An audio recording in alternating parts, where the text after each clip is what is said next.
Welcome to the Monday stream. I hope everyone's having an awesome Monday morning. Hey, Chai Beer Cat, how's it going? Today is Monday.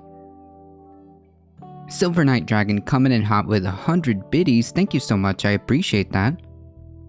Thank you so much, good morning.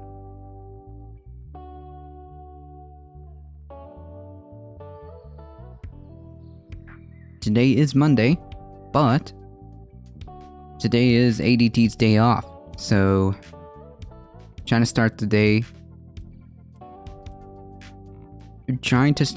coffeeless. Oh no. Oof, that is a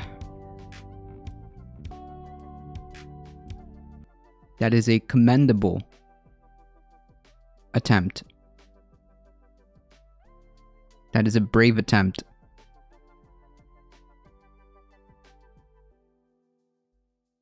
Happy Monday. I just brewed mine. Oof. Yeah, no, I've got mine over here. Hey, Heat, how's it going? Good day. Howdy, howdy. Good luck, Silver Night Dragon. We salute you here. I can't do that.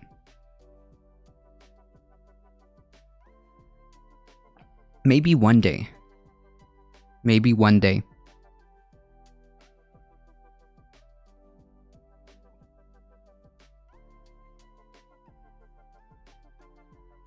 Manic Monday by the Bengals. Man, I could have sworn I've seen that name before. I think I've heard this band before.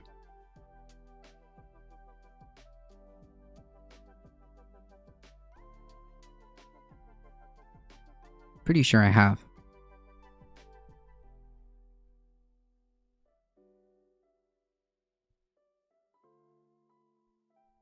My music tastes are all over the place. If that makes sense. Before your time? Well, to be fair, I am semi-knowledgeable about like classic rock and stuff like that. Well, now that it's Cold AF here, I finally brought a legit cobija. Nice.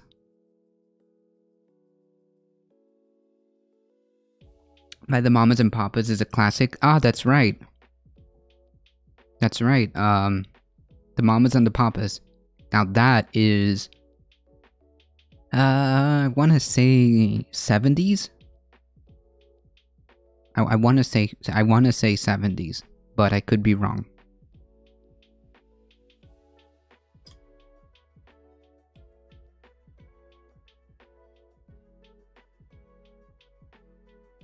Okay, close. It was late 60s from 1965-ish to early 70s.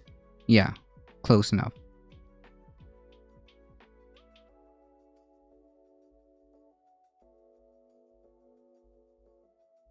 It's got African Wolf on it. Nice. I don't live in such a cold place. Oh yeah. Just move. Yeah, you just did the move. Or alternatively, speed up global warming. Yeah, there you go. There you go. That's exactly the two solutions here.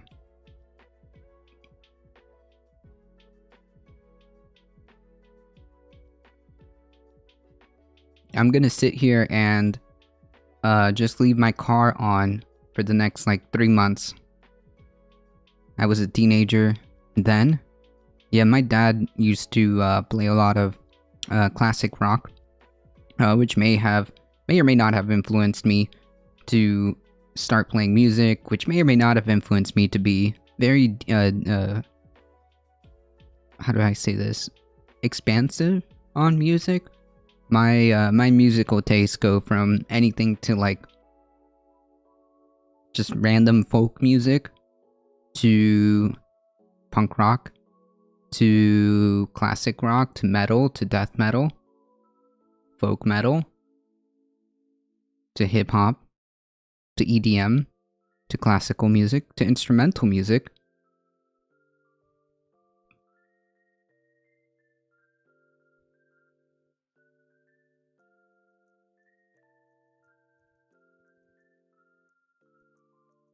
I'm still holding out on an auto starter. I should really just get one. What's an auto starter? It's 27 degrees here this morning. I might need a turtleneck. I have no idea what 27 degrees is. I live somewhere in Florida, so I have no idea what that even means. It's just not. It just doesn't exist here. Yeah, the Beatles and the Beach Boy area. Beach Boy era. That's right. I know. I think I know. I don't know if this is a flex, but I think I know like the overwhelming majority of all the Beatles songs. I mean, like I can almost recite all the majority of Beatles songs. The majority. It's 38 degrees Fahrenheit here, and I'm too cold. Yeah, it's absolutely, to me that's pretty cold. Oof. And here I'm sitting comfy I'm sitting comfy in like what 60-degree weather, and I'm here like, oof, I might need a jacket. I might need a jacket. Does not compute.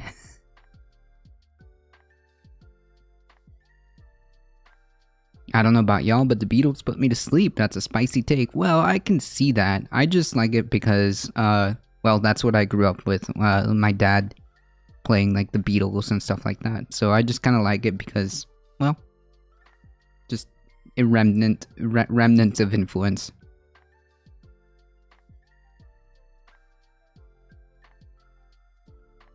But yeah, I can almost recite every single Beatles song. Almost.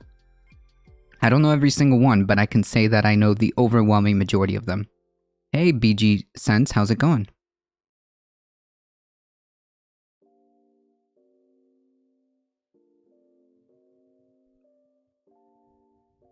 It's 11 degrees Celsius and gray here. Oof. My spicy takes is its music, so you can dislike it if you want. Yeah, but that's not the spicy take. That's like the correct take, though. That's like the correct take. The whole point of art and music is because some people can like it and some people can't. It speaks to some people while it may not speak to others.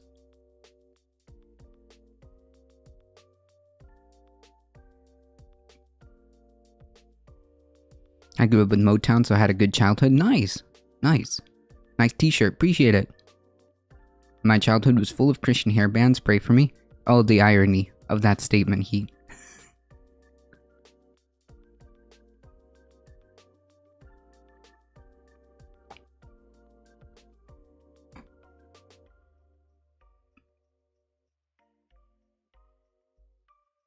And that might have been a good band name.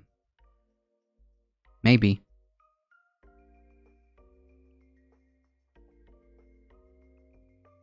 All I know is that A Difficult Truth is a pretty sick band name. I don't know. I don't care what anybody says. I think A Difficult Truth was a pretty sick is a pretty sick band name.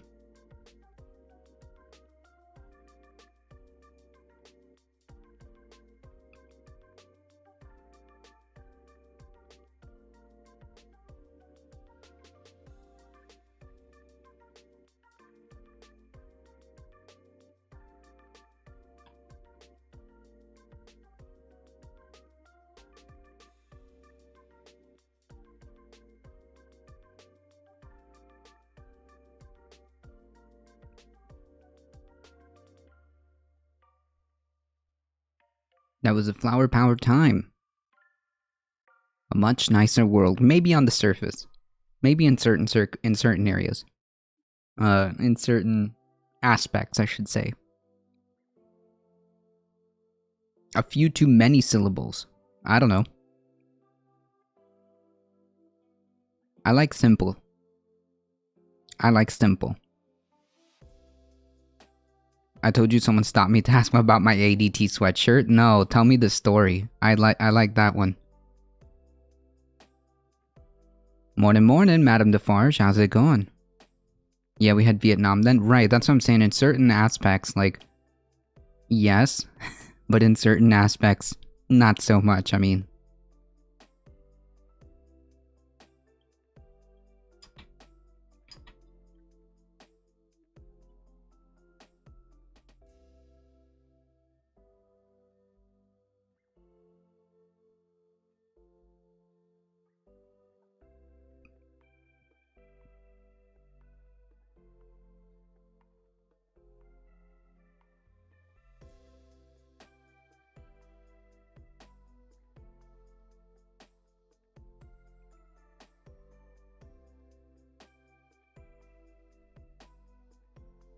yes, I need to hear this story. How did that come about?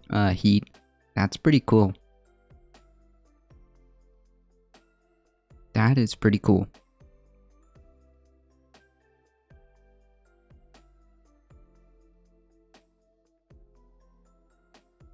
Hold on, folks. Give me one moment.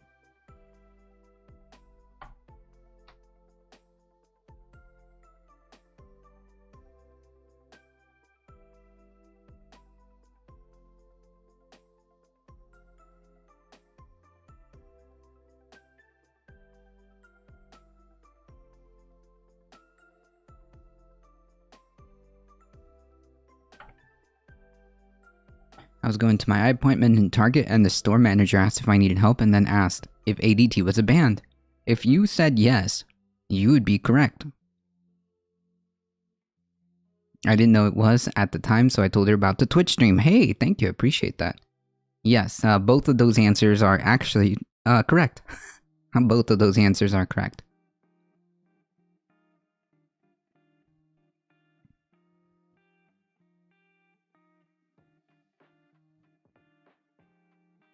Both of those answers are correct.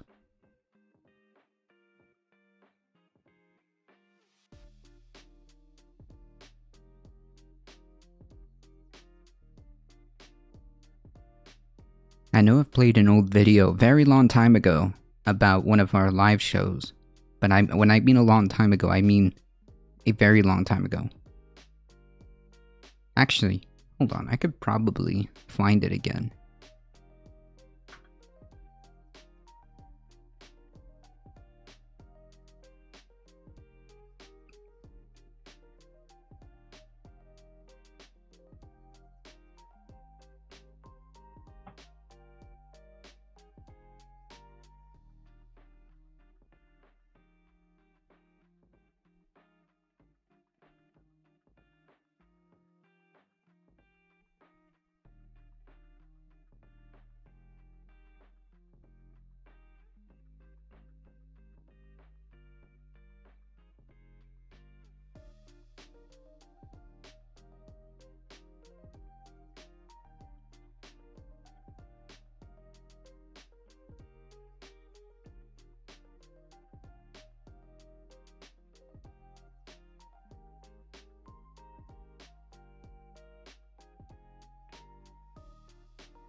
ADT could be a band name, or just use different words behind it. Maybe.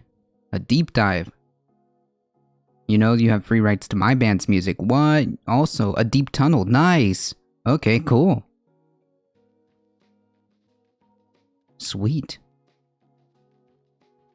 I need to check that out. Is there a way you can post, or if the bot catches it, is there a way you can send me a YouTube link or something that I can post?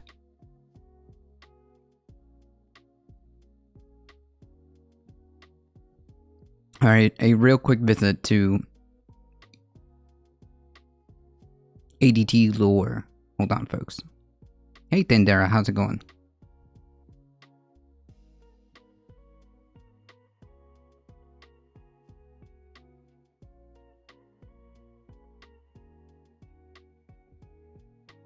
I don't know if you all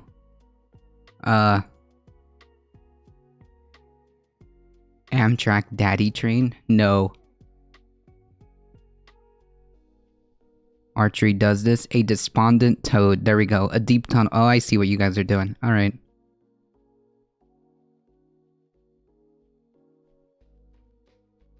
Another dirty toy.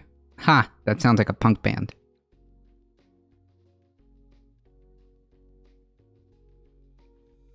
So, yeah, this was a thing. Is a thing because 3 of us, as you probably know, on the left, that is Bree. Young Bree. On the right is young me. In the middle is the bassist, and in the back is the drummer, who is still with us.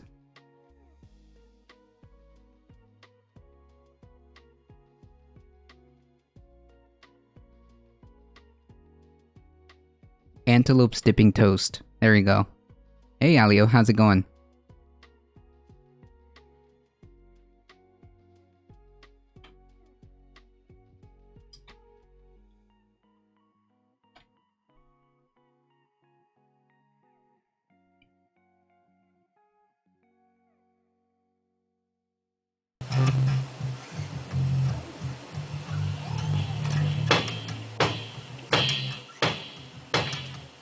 God, the cell phone footage.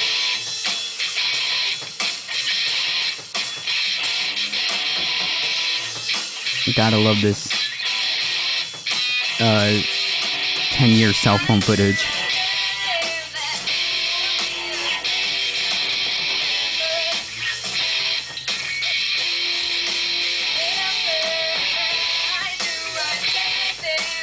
This would be a face to remember.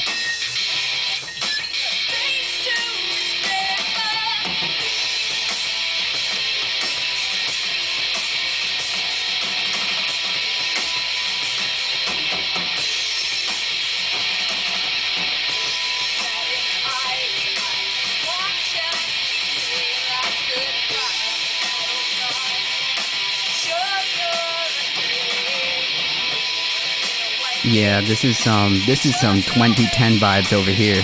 2010 cell phone vibes.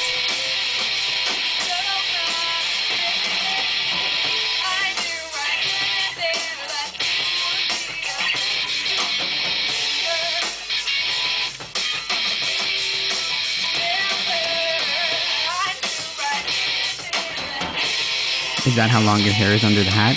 No, not anymore. It's like half that.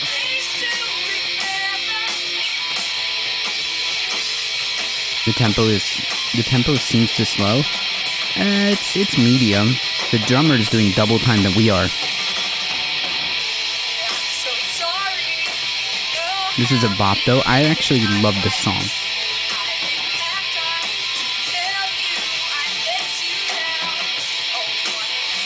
That guitar is actually still in my possession, but it doesn't work anymore, unfortunately.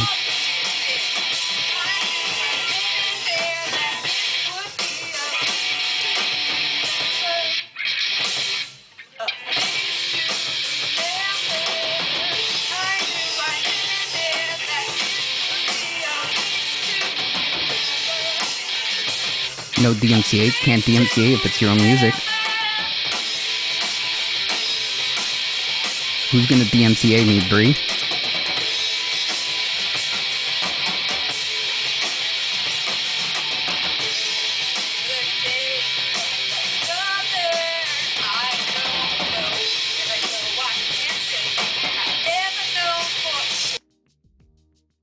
Boo.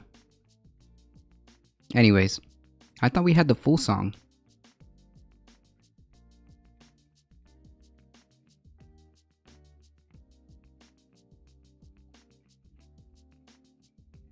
The sound guy had the mics too hot.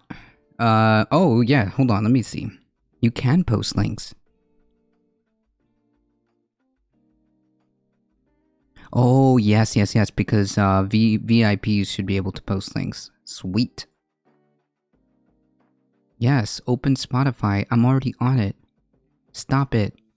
No. Okay, hold on. There we go.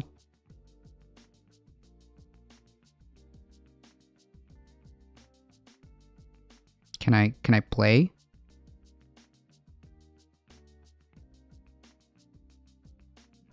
Okay.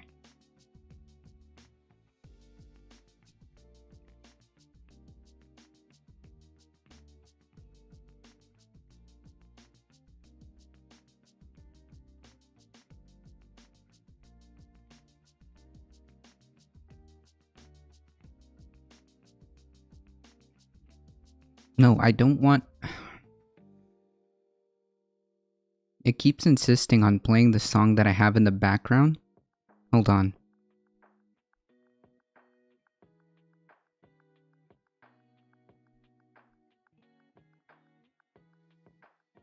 Bandcamp. Let's try this one.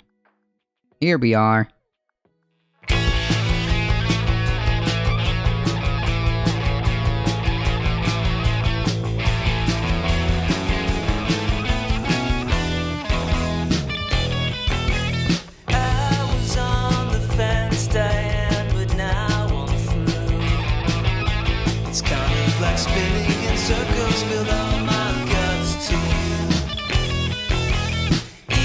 Oh yeah, this is an actually produced song.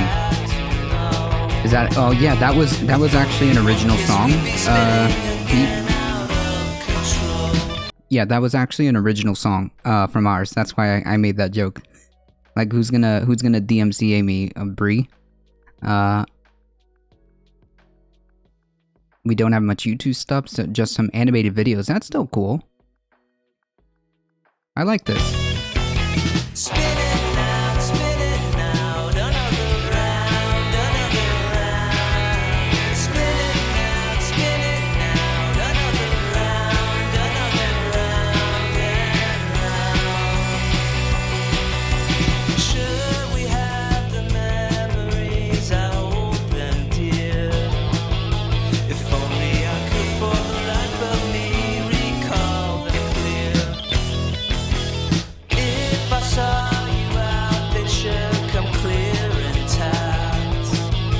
The warmth of the feeling, the motion, the ceiling flat on my back. Yeah, this is good. This is a bop. But then again, like I said, I grew up a lot with kind of like 70s, anywhere from like 70s, 80s, 90s music is what I grew up with. So this is really hitting those check marks right there.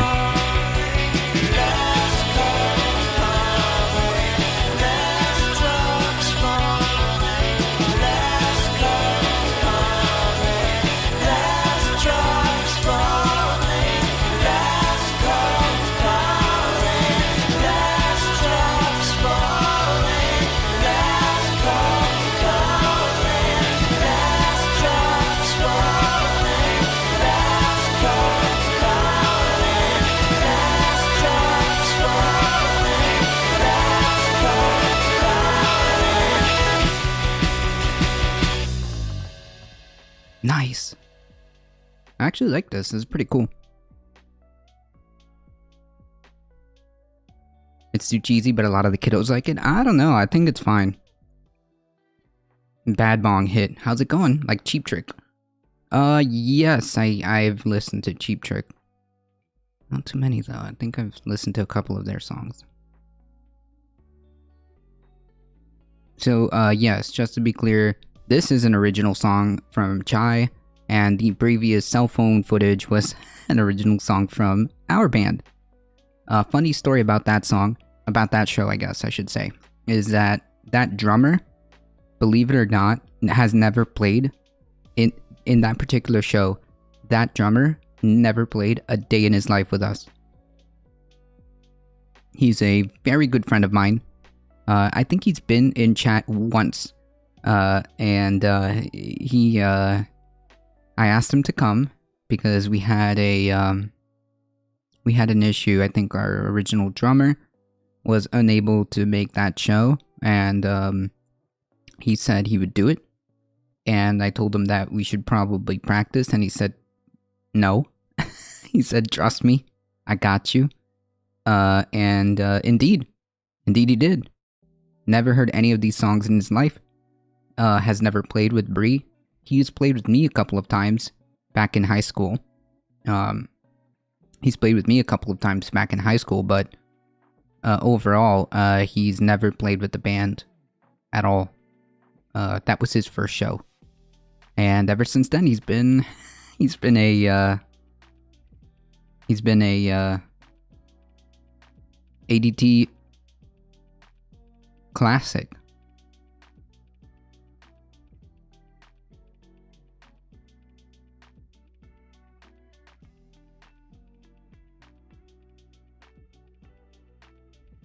At least the music is making Monday better. Yeah, that's true.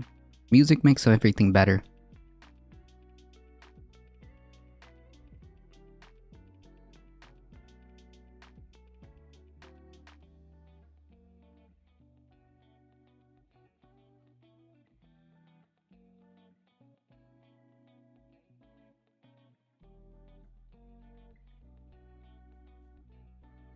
That's showbiz. My dad used to produce rock shows. Nice. Thanks for the play, dude. You rock, of course. This is pretty good. This is pretty good. Oh, you know what that reminds me of? Oh yeah, but I can't actually play this song. What's the name of the song?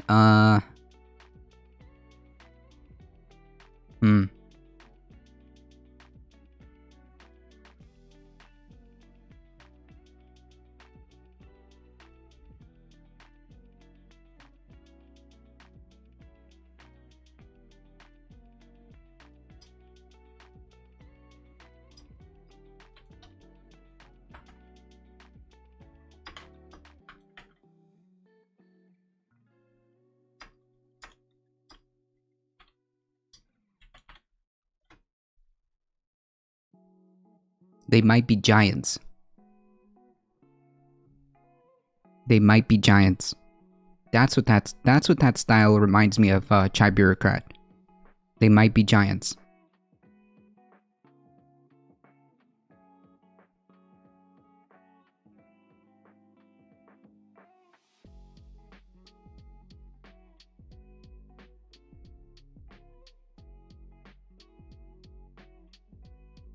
That's pretty cool. I like, that's awesome. I used to play a lot, back in high school slash college. I used to play a lot of like tiny local shows. One of those being the one that I just showed you. I've played at FIU as well. Van Halen Jump, true. I just released this last month. Nice. I really wish I could get down and actually do like an actual recording of all of our songs, because we know them and we've played them live quite the amount of times, but never once did we sit down and actually like put it on, I guess, a track. We never actually laid it down. Which is a much more involved process. It was a rush to record plus a release show, all happened in like 2 months. Nice. That's how it is.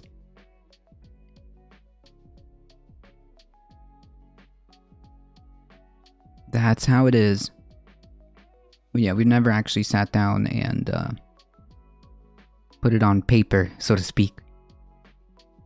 We all just kind of played it. So yeah, that's the story behind ADT, or at least how the name came to be. That person there is Miguel, and he's the drummer is actually very impressive in my opinion. To just get up there and just do it, no formal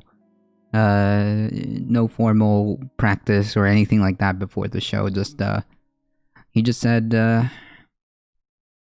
"Hold my beer." Basically, put it on vinyl, I guess, but that's not really how we do things nowadays, right? Brie actually has a good enough system to record live music, but yeah, one of these days we gotta lay it down. I have some stuff, but you know, that gets pricey over time, so Hey, Dakapalion, how's it going? Morning, morning. That gets pricey over time, so... I mean, she's had it from even before, so...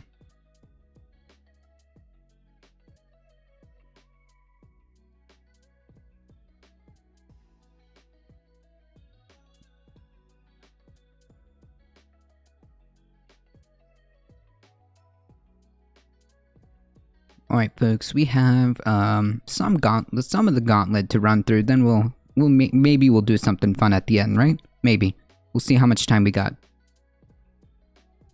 I hope you, but ABBA floats my boat. Yeah, I mean, like, in terms of, like, pop EDM music, that's okay.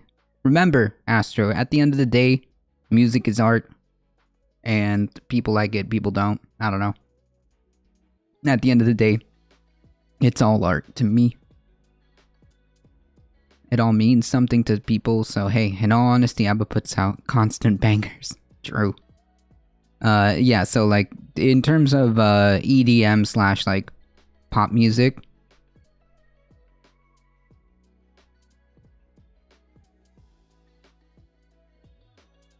cool. Timeless bangers, true. Dancing Queen will still make me move, true. True.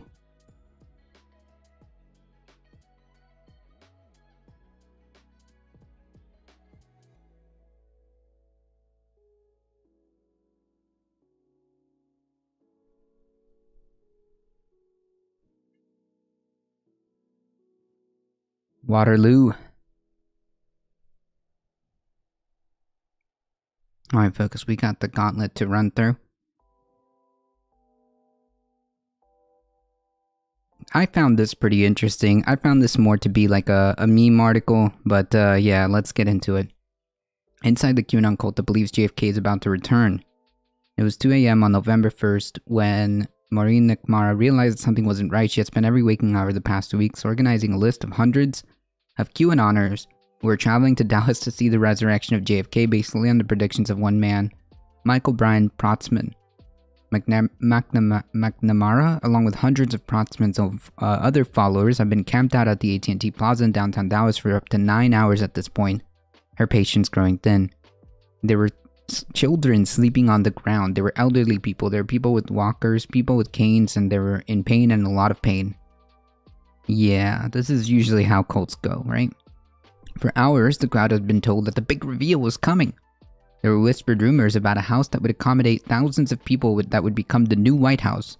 Then a rumor made its way through the crowd that someone was about to appear in the windows. One of the hotels that overlooked the AT&T Plaza with everyone from Princess Diana to JFK Jr. rumored to be appearing. No one appeared, but then Protzman started to shout at everyone to turn off their phones and put them away, that something was about to happen. He told everyone to push back against the walls of the plaza and get ready. He stood 3 feet away from McNamara and told her, "Don't worry, you have the best viewing position there is. You won't miss a thing. You won't miss a thing. Keep your eyes open. You're right where you need to be." Jesus, this is so creepy. This is so creepy.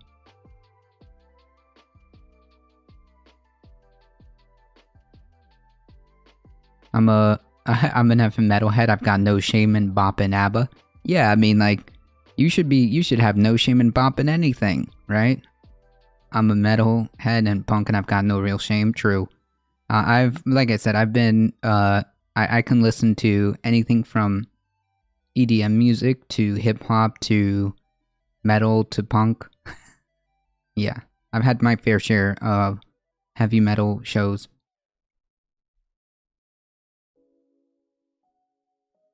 But then again, nothing happened. Then suddenly everyone was racing towards a small group of Protzman's closest advisors. McNamara wondered if something was finally happening.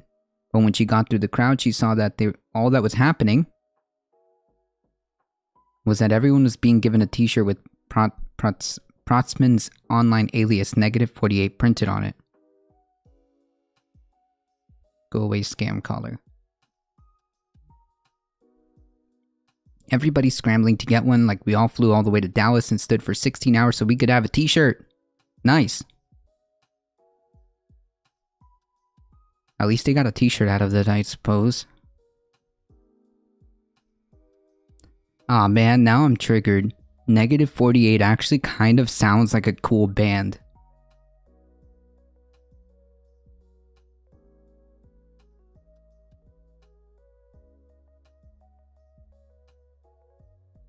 Negative 48 actually sounds like a band name. And they ruined it. My favorite genres will be symphonic metal and horribly offbeat punk. Nice. I blast Bad Bunny and Doja. So much good shit out there. True. I mean, it's all music. It's all art. Negative 48 sounds like a great band name and they ruined it. Boo. McNamara is now working to wake up those who are still in thrall to Protzman over a week after JFK failed to appear, of course, because unfortunately JFK passed away. JFK Jr. passed away. I don't get it. Okay, anyways, Protzman remains in Dallas surrounded by dozens of his followers, and he's predicting the reappearance of the long-dead president and his son JFK Jr. There is talk of establishing a permanent base in Dallas, and the Telegram channels where Protzman's followers gather online have become even more openly anti-Semitic and extreme in recent days. Yikes.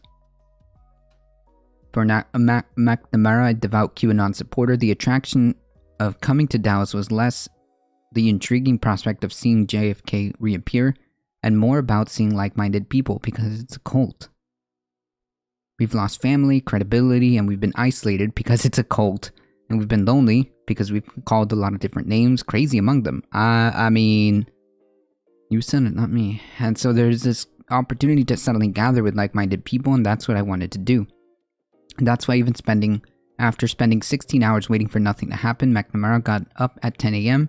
the next day and joined the group at Dealey Plaza in the belief that JFK would return. At all times, Protzman was portraying himself as a Christ-like figure. Right, like, this is how you know. This is like how you know we're moving into cult mentality or cult status over here.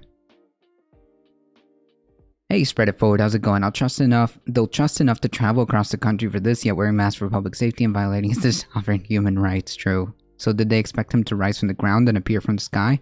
I have no idea, Madame Defarge. For all I know, that's possible. There's also rumors that he was just gonna make like a return because, you know, he was never actually dead. I mean, yeah, I don't know. QAnon with JFK, yeah. They think he never died, correct. The white Christian cult type beat. Yeah. So he's a zombie? No, not a zombie, but he just never died. At all. He was hiding. Or something. I don't know. It doesn't have to make sense. It's a cult. It doesn't have to make sense. Alio with the 10 biddies, thank you so much. Appreciate that. He's acting like Jesus Christ with his disciples. Everywhere he went, there's a little group around him kissing this ring. Yikes, is that like a literal thing or like a metaphor? And yet she shelled out hundreds of dollars to go to a Rolling Stones concert that Protzman told everyone would be, alright, this guy is working for the Rolling Stones. That's it. That's the grift. Like Elvis and Tupac? Yeah, something like that. So we need a renaissance of mental health care in this country? True. But unfortunately, without some type of universal healthcare system, we can't really like make that a broad availability kind of deal, because the problem isn't that it doesn't exist. The problem is you gotta pay for it out of pocket, and the problem is insurance, unfortunately. I mean, like, it's already difficult enough to get like physical, like, you know, healthcare, like to visit a doctor and get your stuff, your medications and stuff like that, and pay for it, much less mental health. I mean, my friend has been struggling. I'll leave it at that. My friend's been has been struggling and has had to stop seeing their therapist. Not because they needed it, not because they're good, but because, well, he can't afford it anymore. He has to spread it out, and he has to forego some visits because he just can't afford it. That gets into really dicey territory. If you have had any experience when it comes to mental health, that gets into dicey territory. Right, real mental health, not quackery. Exactly. Steve Bannon just got arrested. Yeah, believe he was indicted. But if that's if he just got arrested, that's breaking news. Then Dara, can you send me something?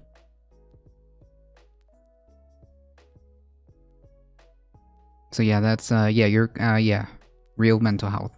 Correct. Kiss the Ring. Yeah, totally not a cult, right? I was never a fan of the Rolling Stones, and I had no intention of going there, but then last minute everyone's saying, you gotta be there, so I spent $300 on tickets and it was raw and rainy, cold, and miserable. What? But you're watching the Rolling Stones, dude! What? Alright, that's it. This guy works for the Rolling Stones, okay? This guy works for the Rolling Stones. Protzman? Whatever his name is? Protzman works for the Rolling Stones, okay? Confirmed.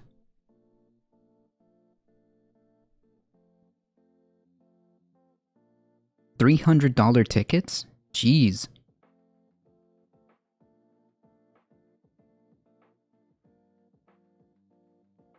By the way, the Rolling Stones are gonna be in Florida. 11/23, I think. November 23. Are the Rolling Stones QAnon quacks, or is this guy just promoting them for some reason, like scalping people? I think he is, honestly, because he has no, like, I'm memeing, he has no relation to the Rolling Stones. He just, for some reason, is saying that that's where the prophecy is going to happen, which is really bizarre. Maybe he likes the Rolling Stones and that's why he's saying it, or maybe he's got like tickets that he needed to sell. I don't know.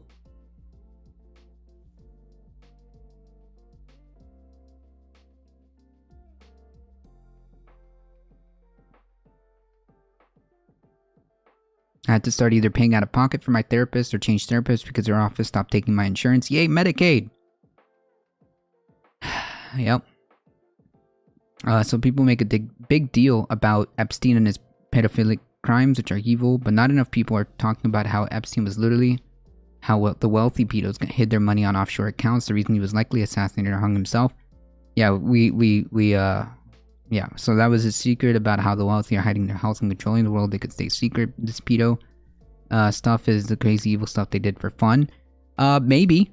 I have no idea, but there is some credence to the to that idea, because he was some type of like money manager, wasn't he? He was very good at doing funny stuff with money.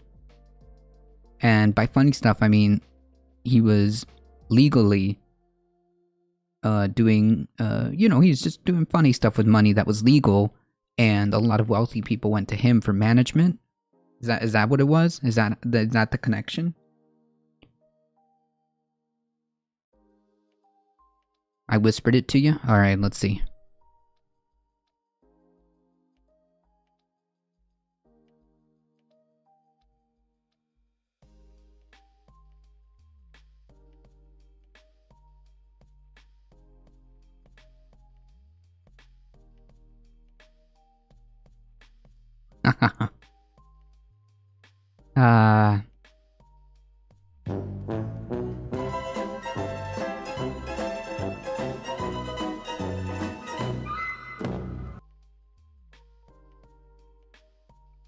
Correct, chai bureaucrat. In America, money crimes are not really crimes. It depends. Well, I guess that statement is like mostly true. Because if they are crimes and they're just a cost of doing business. Yeah. Yeah.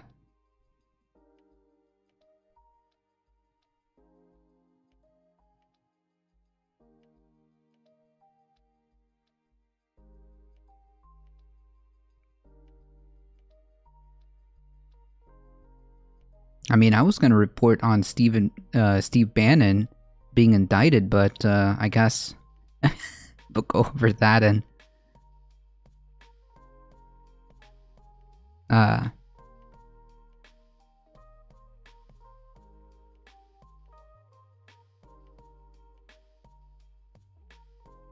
corporations and bank, however, CEOs, they all do that stuff. Yup, that is true. Yeah. So does that mean he's in jail? He's in federal custody.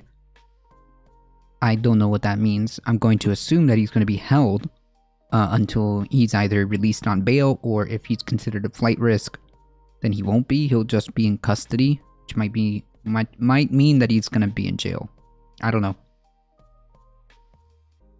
I was never a fan of the Rolling Stones. I had no intention of going there, but then last minute everyone was saying you gotta be there, so I spent $300 on tickets and it was raw, raining cold and miserable. At that point, McNamara was done and began counting out Protzman for his empty promises. She was joined by some others, but many remained loyal, and that's where the entire group just started turning on each other, and it was ugly. Now back home in Florida... Oh god. I mean, this story, the memes write themselves, don't they? Now back in Florida, McNamara started a new Telegram group to call out Protzman for his behavior.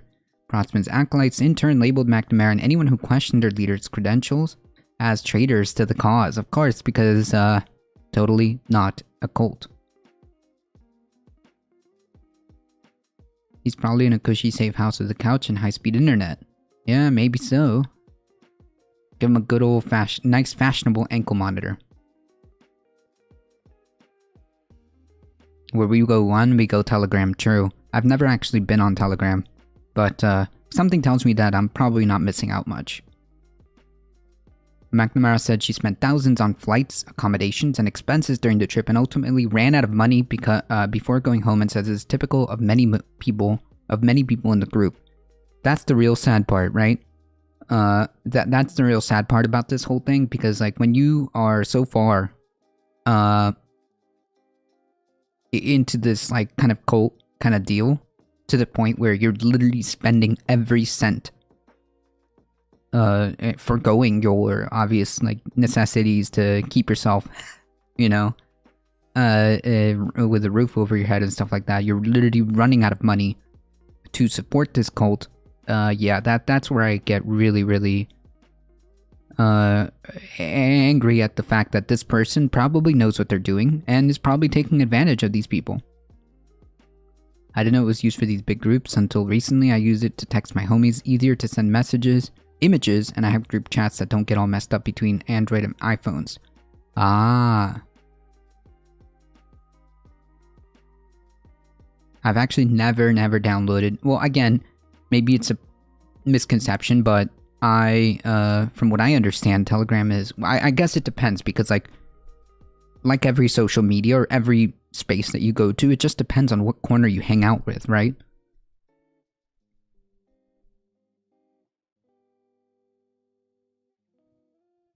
It worries the hell out of me that my buddy swears Telegram is the only place where you can find the real news. Uh-oh. That red flag.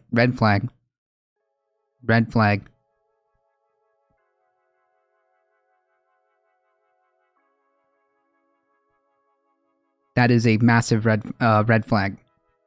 The stock text software blows, and chatting between iPhone and Android are horrible, but always need to have a third-party app. There's news on there. Well, yeah, because like everybody shares, I guess, you know, news articles from Breitbart, you know, the real news. I don't even know the capability of these things. Pretty sure my buddy is in a cult. Yikes. Yeah, there's nothing that, at that point, like, if you're completely convinced that he's in a cult, or I should say, if you confirm that he's in a cult, if he's especially in this type of, QAnon type cults, or, you know, things like that, I would probably suggest to, leave the door open. Advise that you have some concerns about certain views, and if he ever wants to talk about it, then go for it. But they don't, generally speaking, if they're really far down into something like this, you're not going to get them out. You're not going to convince them to get out. They have to do it themselves. You just got to be You just gotta leave the door open to help them if they want to get out. If real news exists only in one place, I think that might not be real. Yeah, exactly. Exactly. If you're being told that there's only one place, only one specific place that you can get the real news, or only one specific person that is the only person that's telling the truth, everybody else is either lying or traitors, you might be in a cult. You might be in a cult. Like, can you imagine if I sat here and I kept saying that you guys can trust absolutely nothing except for me? That's kind of strange, don't you think? That's kind of strange. I don't know. That's just me. If I went into like somebody's channel or somebody's like area, and they were talking about like, yeah, the only thing that you can trust is me. Red flag. I like Ground News app. It shows everything and rates how biased the articles are. Yeah, there used to be another app that I used to have, but it shut down. I forget what it was called. I think another friend of ours here, of the channel, uses Ground News. I need to download that. Hey Memo, a fool and his money are easily parted. True. Samurai and the Kind Dragon, how's it going? Welcome. Bows in reverence to ADT. Oh no, no, no, no, no, no. Oh no, no, no. Didn't Jim Jones start it out kind of political? No idea. I gave up trying. The door is always open. Yeah, it's basically what you do because, like, unless they're willing to do it themselves, when you're so deep into a cult, yeah, you could risk doing the opposite, right? If you press somebody, you could risk doing the opposite, and then they'll just be like further down the rabbit hole and dig their heels down even further, and then you end up like doing the exact opposite. So I don't know, like the best thing that you can do, especially if it's somebody you know, like IRL, is just say, hey, look, I've got some concerns about some of the views you've been like saying. If you ever want to talk about it, or if you ever need like a hand, you know what, just hit me up. I'll listen to you. Something like that. And just leave it there. Because, yeah, it's tough. Again, this is kind of like generalizing. Only you know that person, so maybe a different approach, but generally speaking. Especially if you know them IRL. Especially if you know them IRL.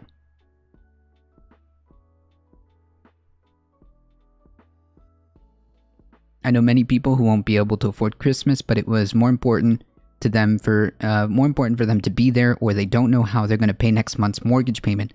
That's what triggers me. That's what triggers me.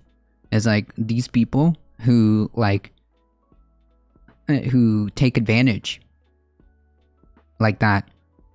It's unbelievable. Yet Protsmans remain surrounded by dozen strong group of loyal supporters in Dallas because it's a cult. On Thursday evening, in one of the many Telegram groups run by Protsman's inner circle, users posted videos of the group, including Protsman dancing inside a hotel ballroom. One photo showed a young child inside the same room late at night. Also on Thursday, Protsman urged hundreds of thousands of followers to donate money to the group to pay for suits and ball gowns so that the group could attend the inauguration ball when JFK. What? Okay. Okay. Yeah, what? Yeah, just give me a whole ton of money. Just give me a whole bunch of money. It sounds like we're talking about a drug addiction, right? Like, because it's like a cult. They specifically target people who are vulnerable to these type of things, and they take advantage of them. Sometimes, Memo, that's what it takes for them to break out of that. Sometimes that's what it takes. You know, you default on your rent or credit card payment or something, and then, you know, reality kind of hits you. And then you realize, yeah, rock bottom hits you, and you realize, holy yikes, I've been in a cult. Sometimes it takes that, but I would rather just avoid that. But sometimes that's what it takes. Sometimes that's what it takes. Absolutely. Several new dates are being posited with these new channels, as the next date when JFK will actually reappear is November 17th. Alright, calendars, folks. Calendars. And November 22nd, the anniversary of JFK's assassination mentioned. Such constant moving of goalposts is typical technique with QAnon and allows conspiracy movement to explain away unfulfilled promises. Yes, but more importantly, this is consistent with cult behavior, right? This is consistent with cult behavior. This is consistent with cult behavior. It's not just a conspiracy theory, right? We're moving like a step forward above that. Vice News spoke to a family member of one of these people still inside the Protzman group in Dallas who requested anonymity to speak openly about his brother. While Protzman follower was always into conspiracy theories, of course, like, that's what I'm saying. Like, it really triggers me because, like, they're taking advantage of people who are already predisposed to this type of, stuff. Was always into conspiracy theories. He never went too far down the rabbit hole until he began to watch this guy's videos, Protzman's videos. There was times where he could come over to my sister's place and say he just gotta get away from the computer for a bit because his brain's just all over the place because he's been watching these videos and they're so mesmerizing. Yikes. After over a week without hearing him, since he told he was going to attend the Rolling Stones concert in Dallas, the man's family finally got a reply from him on Thursday when they received a message suggesting he's still in Dallas. I'm fine, surrounded by people who love me. However, when they tried to verify that it was their brother who sent it, there was no response. Yikes. Okay, that's just creepy. That's just creepy.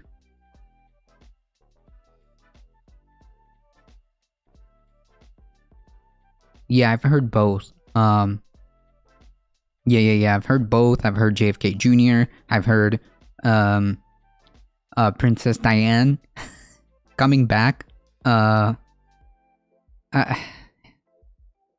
there's just no reasoning, no logic, nothing. It doesn't have to make sense. It literally, unironically, doesn't have to make sense. It could just literally be anything, as then they're just posted. Like, literally, it doesn't have to make sense. I don't know if he's ever going to return or how deep he is in this stuff. Protzman Rise was based on his use of a bastardized version of Hebrew numerology system called gematria, where he links phases and names together by assigning them a numeric value. In a video he posted online, he goes into an almost trance-like state as if channeling some higher power. Okay, nice meme. Dallas Police Department didn't immediately respond to Vice News' question about whether he'd been alerted to the group's presence in the city. Protzman and a person who has spoken for him in the past both declined to comment for this story. I bet. Dallas Police, yes, at this point, it remains unclear how this charade will end, but it will end in a lot of people getting messed up. Protzman has continued to use gematria to convince those in his orbit that he has some sort of higher power. Those who are no longer under his spell are happy to be far away. I don't know how it went, but I don't think it will end well, and I'm glad I'm back in Florida. Away from that as far as away from that as I can be. Well, congrats to McNamara for leaving the cult. This was a decision they had to make themselves. But yeah. Memo, here it is. And with everyone from Princess Diana to JFK Jr. rumored to be reappearing. So yeah, they threw in Princess Diana just for, I guess.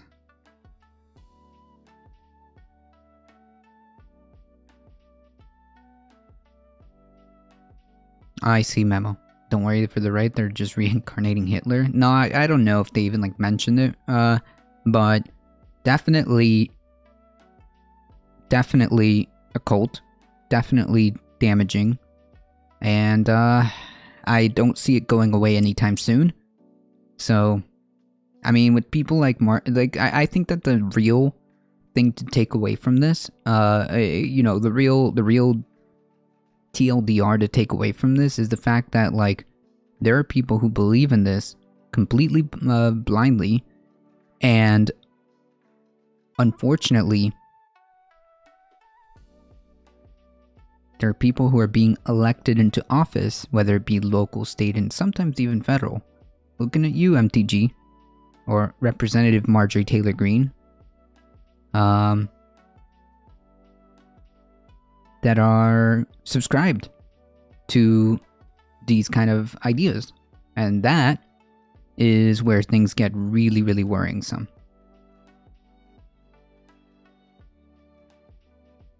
The Waco cult, yep. What I was gonna say is I almost had him deprogrammed and he moved back with his parents and they pulled him. Oh, his parents. Oh no. Yikes. Yikes. Oof. Oh man, that would giga trigger me. It's like you were getting somewhere and then it all... Yikes. South Park looking more like prophecy than parody. Coming January 6th after Trump dies, meet JFK Jr. and Trump on the grassy knoll. That's right, Dustin. How's it going, by the way? Howdy, howdy. It is scary. Gematria makes sense for Hebrew because the letters do actually double as numbers, but people using it on different writing scripts is silly. Not that I put faith in Gematria of Hebrew text either. Yeah, I don't know how that works either. Yeah, so that's the real scary part about the whole thing, right? Is the fact that there's people who unironically, like, truly believe this stuff. And they have... I don't want to say there's a lot of them, but there's enough of these, like, QAnon type folks to be worrisome.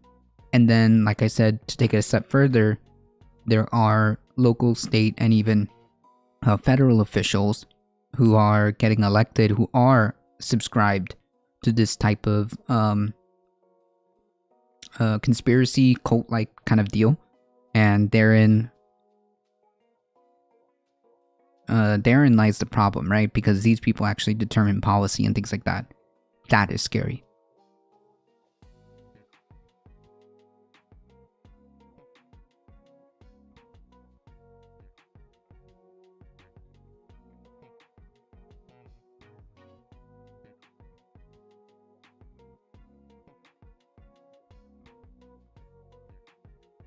My shingles attack has cleared up, so I'm feeling 1000% better.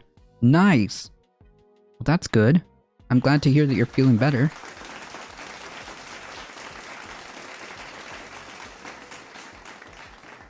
There's a big bunch of people who Roblox themselves a while back because they believed the rapture was happening. Yes. Yes. Yeah, all these cults end up in some close ending, such as that. I have to remember the Jim Jones thing. And this one is no different, right? The Kool-Aid is just a little bit different, right? The flavor. What was it? It wasn't Kool-Aid. It was like the generic brand, but whatever. For all intents and purposes, the Kool-Aid here is no different. It's just not a drink. It's just not a drink this time.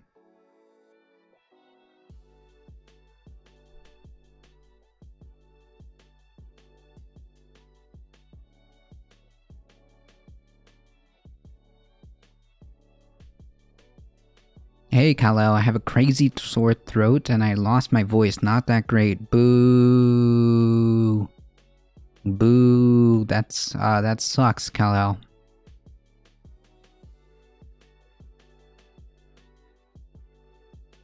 Yikes. You know, I was just texting my my family right now, and my mom was very, very sick, which is very interesting that you mentioned that, Kal-El, because her symptoms were similar. Like, it was a very, very bad sore throat. It was, on top of that, there was like a lot of congestion. and it seemed to be some type of viral, according to what she said, and gave it to my dad. Now my dad's very, very sick. So I wonder if it's like, I don't know, if it's something. It's very interesting you mentioned that, Kal-El. The only job which has no standards, require no certification, the only requires popularity, whether it is manufactured or not. True. I should go get some ivermectin. It's so true because they totally think we are the cult and the vaccine is the Kool-Aid. Right, but in reality, COVID is the new Kool-Aid, I guess I should say. Interesting, not sure what it is, but I made some garlic tea and see if it helps. Yeah, it's pretty good for sore throats. Garlic tea with some honey. Oof.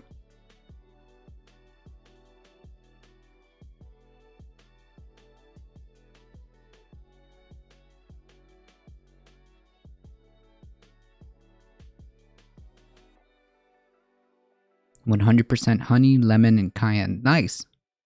That's how you do it. That's definitely good for a sore throat. Or if you're about to get on stage and perform a concert. Oh yeah. Oh yeah.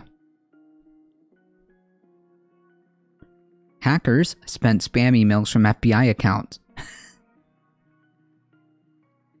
Mono posted this one on the Discord. I just got the news report from it.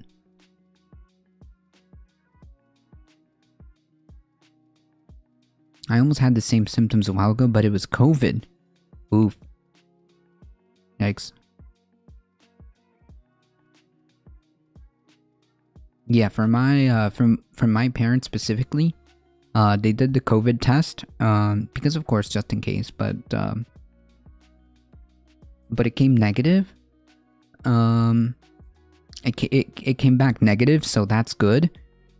So they determined that, then they tried to do strep throat, and they determined at the end of the day it was some type of like viral infection. I don't think my mom gave me the exact diagnosis, but this time it was not COVID.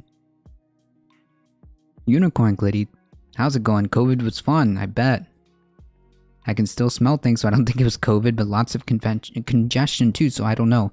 Yeah, it sounds to me, my sister is a nurse, and she said it was just like a really, really bad cold, because it was viral, and she, I guess, made that connection. That's what she made it sound like a really, really bad cold. I mean, my parents are, to say the least, a little bit on the elderly side, so it could just be. It could just be that. That's right, Astro. USA Hole with a massive raid. Thank you so much. How's it going, everybody? Howdy. Raiding with a party of 39. Welcome, everybody. Howdy, howdy. How's it going? Holistic Field. Appreciate it. Welcome, everybody. Had a cold not too long ago, took an aspirin and my immune system annihilated it in 4 hours. Yeah, for me, cold is not a big deal. It's not a big deal. Everybody, folks, if you haven't already, please go give USA Hole a quick follow and make sure you support them. Thank you so much, I appreciate that. Hey, Thick Rick, how's it going? Thank you so much, I appreciate that. Welcome, everybody. Thank you for the follow. Ooh, Angelo. Lime Socks. Appreciate it.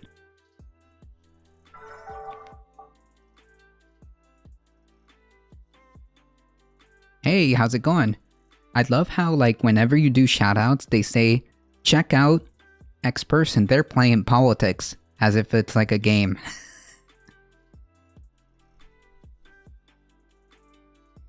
Nice meme. I appreciate it though, I really do. Folks, if you don't know who we are A Difficult Truth. We do news and politics Monday through Thursday, about 9 a.m. And join us on Saturdays around noon Eastern time for Saturday Catterdays. Usually we have the guest. Usually we have the guest in the studio, which is Kitty Cats. Kitty Cats are guaranteed, and Saturday Catterday, always, 100%. We may not do the same things on Saturdays because it could be miscellaneous, but one thing you can always count on is Kitty Cats on Saturdays. We're joined by the co-host as well, because that's the day that she can join us on stream on Saturday. So make sure you check that out, and make sure on your way, click that follow button. It really does help us out. I appreciate USA Whole for rating twice.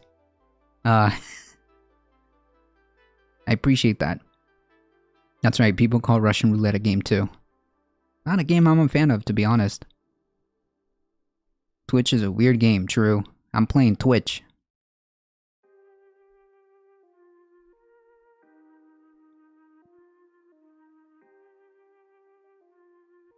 And by the way, if you follow me, you get a kitty cat emote, alright? If that's not enough to convince you to follow me, I don't know what will. Followers get a kitty cat emote.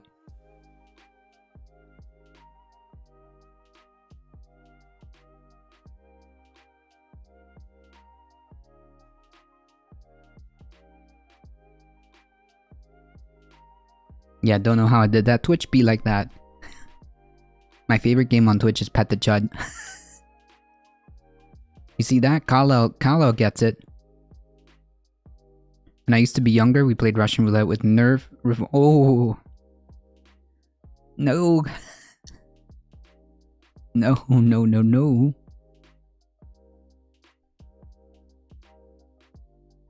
How do you get emotes for followers? I think you just, are you a streamer, Thick Rick? I think they've been rolling that out slowly. I think they've been rolling that out slowly.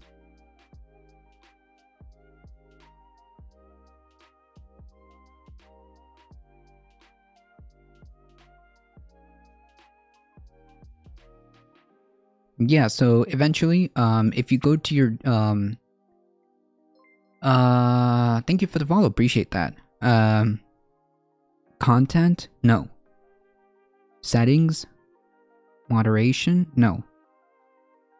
Viewer rewards, and you click on emotes. I'm pretty sure that once they roll it out to everybody, you should have access to it. But yeah, if you're a streamer, dude, here we go. Come on.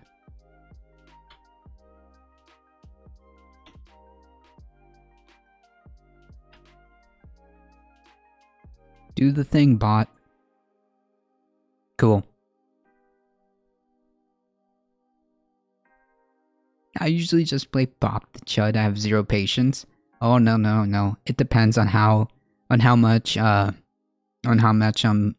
willing to do. Like for example, when I'm on my normal time schedule, I don't have time. So I'll just time them out, move on. But if I have time to spare, oh, we'll play. We can play. But generally speaking, I just goodbye.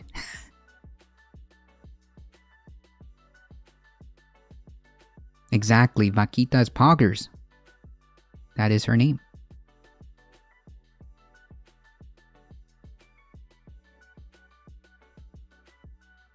I love how you deal with chuds. You okay, buddy, is my favorite phrase.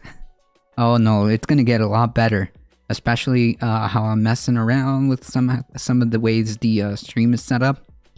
Oh yeah, my anti-troll game is 100. My anti-troll game is 10 out of 10, in my opinion.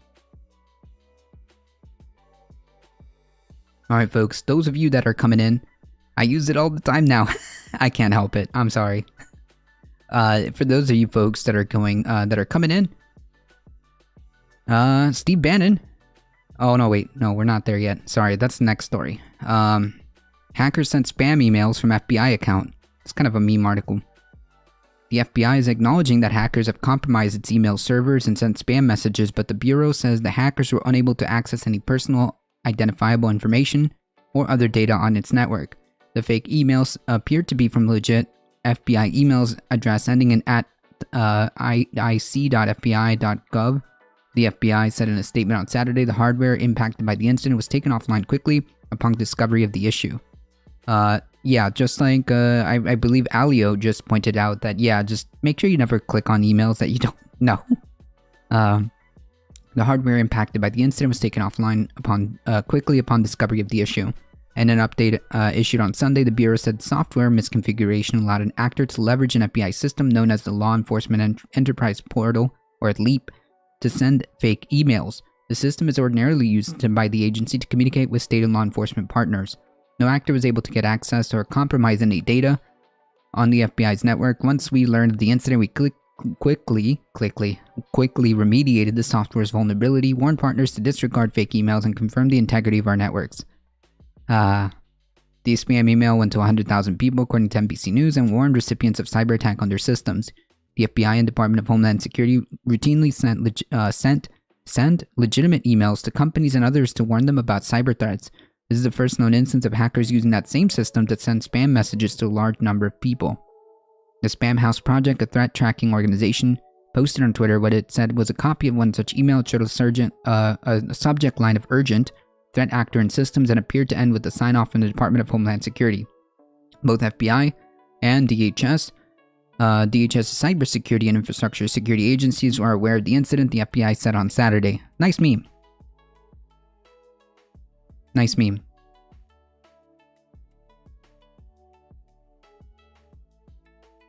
I always figured that if the government wants to get a hold of me, they will mail a letter. True. FBI hacked. Oh no. How unfortunate. It was JFK. True.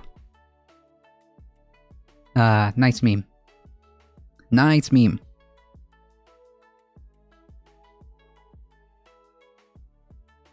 Steve Bannon finally indicted for contempt of Congress.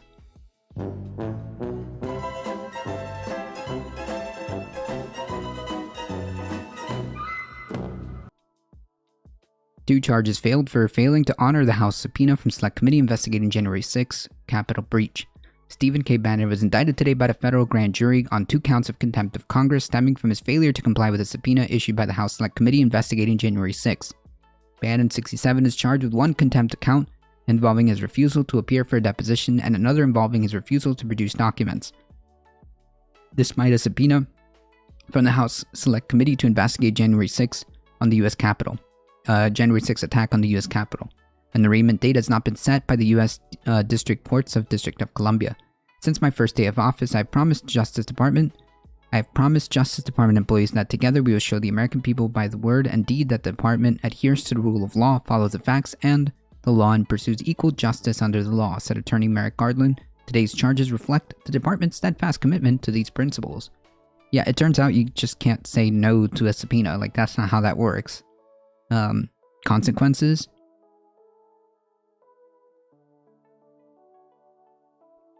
The IRS does notifications via mail. They will never call you.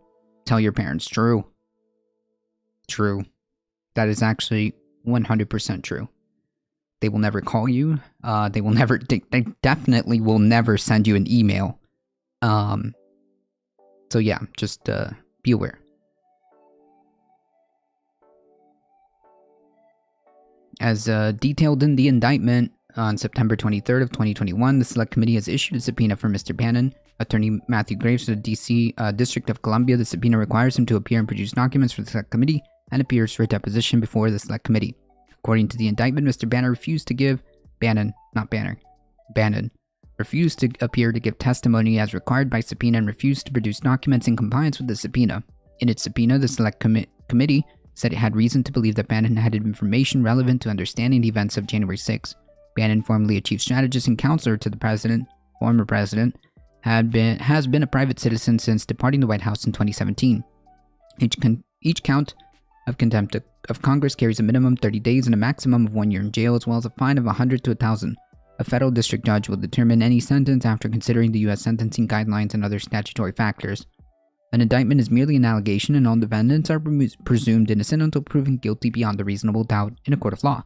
The case is investigated by the FBI's Washington field office, and the case is being prosecuted by the Public Corruption and Civil Rights section of the U.S. Attorney's Office of District of Columbia. They would just raid your house, or destroy your house, and tell you that you ran a red light. Yeah. No, not Bruce Banner. But the IRS will email you, right? Especially if the subject line says urgent. Yeah, especially if it says urgent and has bogus links on it. Especially. The IRS calls me at least once a week, but they're really set on selling me an extended warranty on a car that I don't own. Good lord. Is he going to have to cooperate? I don't know about cooperating, but there is a consequence for defying a subpoena.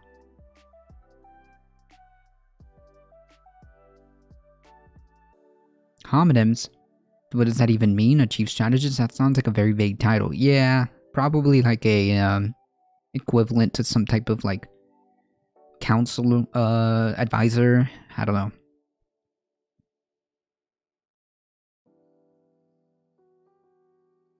Yeah, I get these scam calls for extended warranty all the time. I got like 2 in this in the span of this stream. I've gotten 2. 10 minutes ago, scam likely.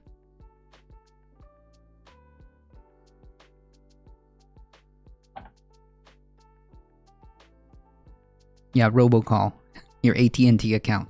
Well, actually, I would. That would be correct. Yeah, I get those multiple times a day, and I hate it. Same. Isn't chief of staff already chief strategist? Like, that's one of the designated roles? I have no idea. Unfortunately, I have no idea what the relevance or how the executive is done. I suspect that each executive, each administration incoming, can make up roles and or disband rules as they see fit in their administration. So I don't know homonyms. I wouldn't know. Anyways, the TLDR of this is, yeah, consequences, my dude. I mean, you can't just say no, right? To like a legal subpoena. Sorry. And the follow-up story which Dendera gave to us. Steve Bannon taken into federal custody on contempt charges will appear before a judge later this Monday.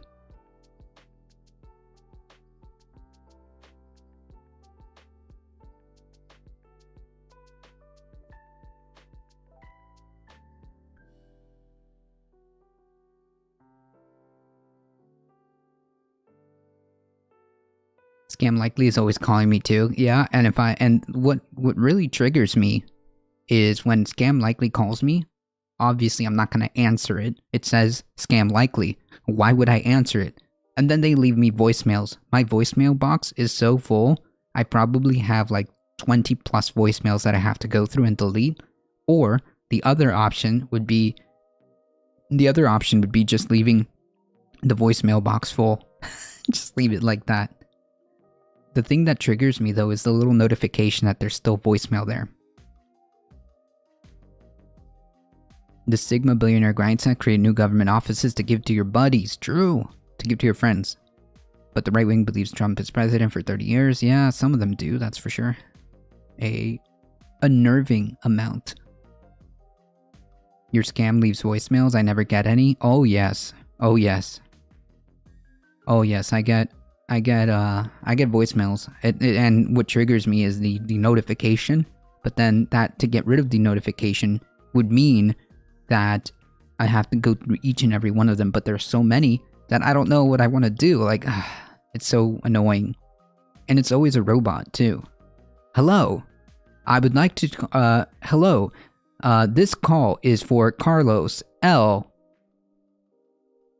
Can you please give us a call back regarding your extended warranty?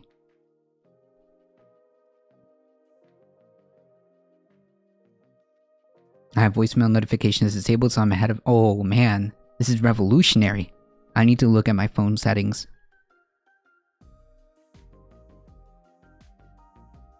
I need to make that be a thing.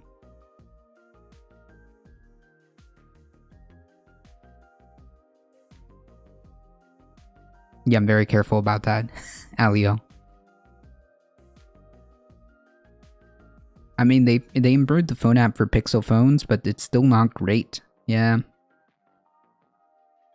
Oh, that's even better. Just never set up your voicemail.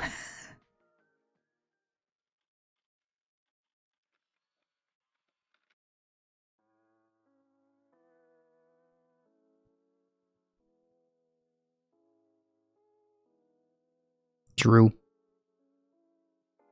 Just never set up your voicemail and that's it. You never have to deal with it. Take voicemails and take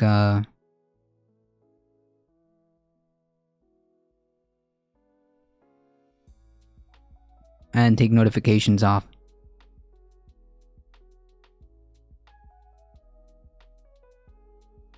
And here's the thank you, Tendera. Here's the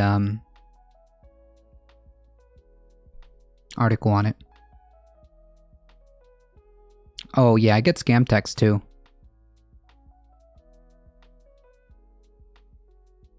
I don't know, Dakapolyon. I get scam texts all the time. I get scam texts all the time. Saying how I could apply for these loans if I just click the link. If I could apply for $5,000 cashback loans. Things like that. It never ends. It never ends. It never ends.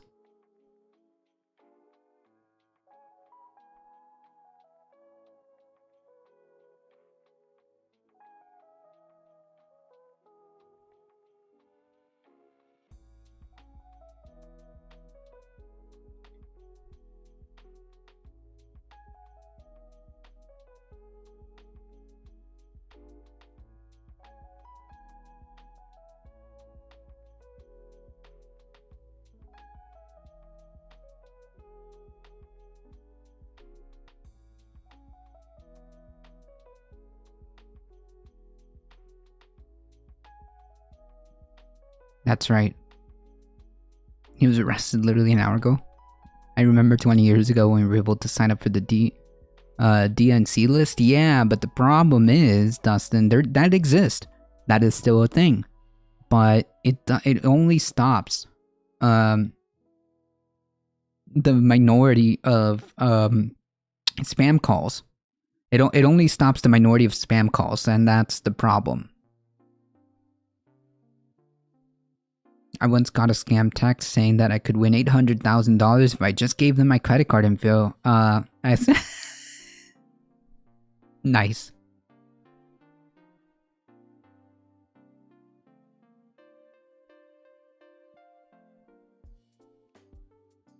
Less than a year after he was granted last-minute pardon by President Trump, former White House chief strategist Steve Bannon is in FBI custody once more.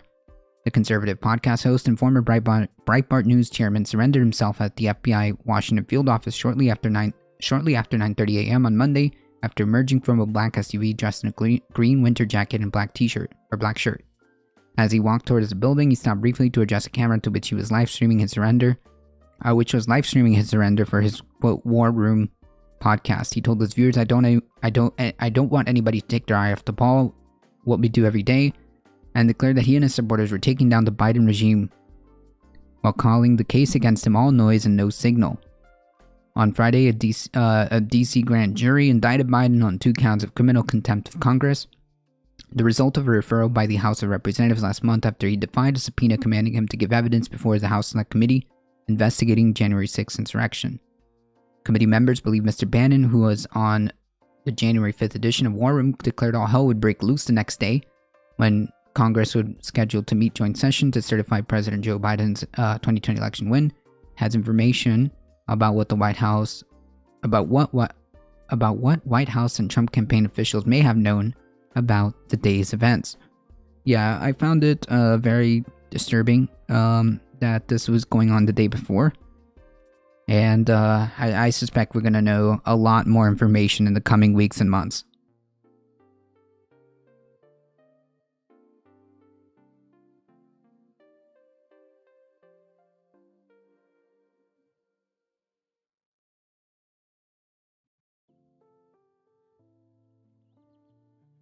Yeah.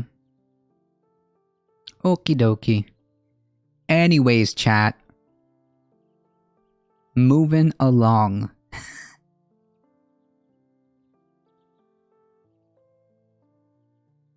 Alright.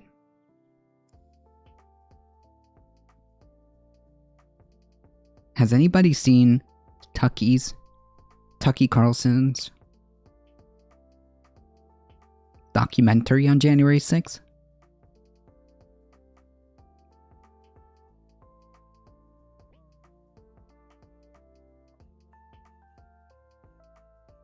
This guy was one of the key players in Tucky's documentary. Following the news of Steve Bannon's indictment, on Friday, far-right activists and subpoenaed January 6 organizer Lee Alexander, who's openly called for civil war. Remember, he's just a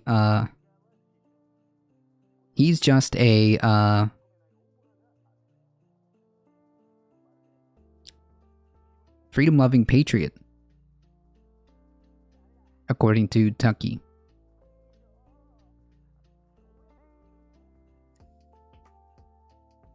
No, I don't hate myself that much. Trust me, it is, it is, conspiratorial as, it reaches Alex Jones levels. Basically,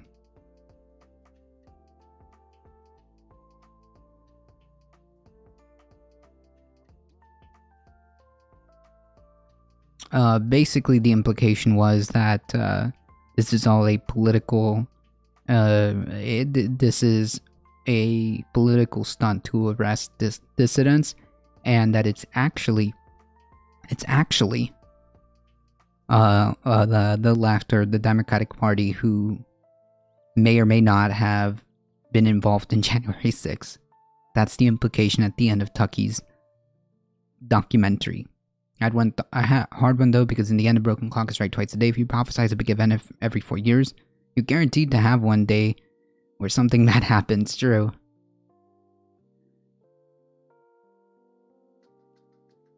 Hey, Sir Yogi, how's it going?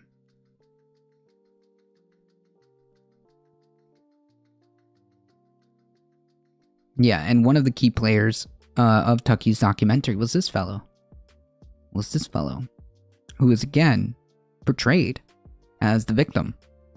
Portrayed as a just freedom-loving patriot. Except this guy has been openly calling for civil war. As the weekend progressed, so did cryptic messages from the activists who once made a case for why Trump supporters should create their mega city in South America. Please do so. Please, just do it. Late on Sunday afternoon, Alexander suggested that one must live life accepting that you will die and must aim to die honorably. That's, yikes.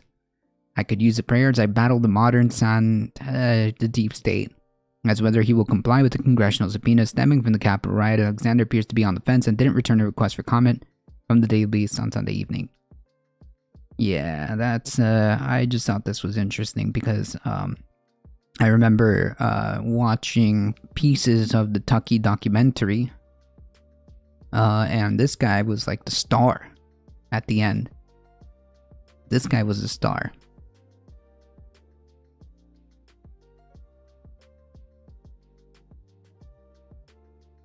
That's right, hominin.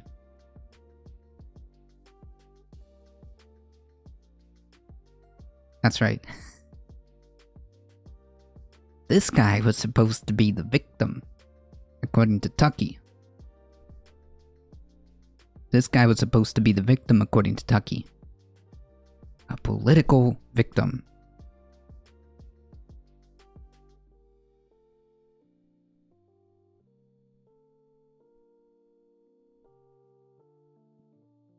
Yeah, simultaneously it was Antifa and True Patriots that were there.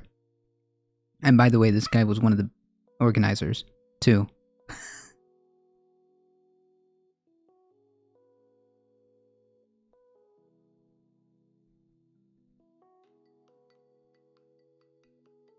That's right. Nice meme. Nice meme.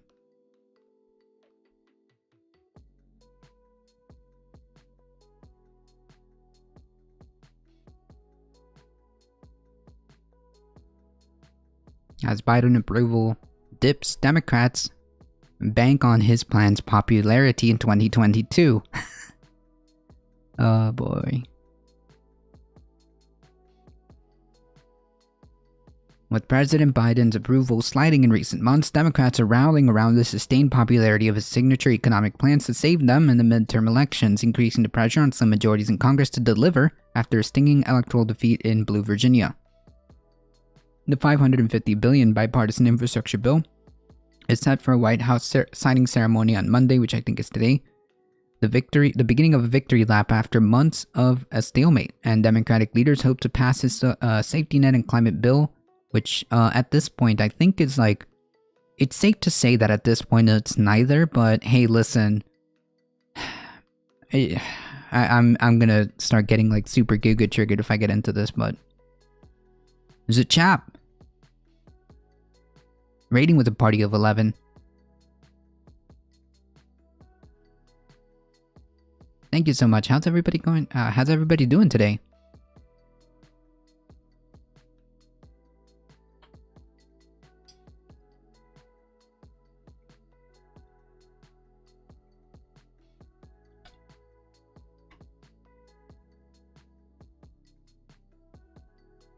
$15-hour stream? Nice. Hey NRGFLO. How's it going?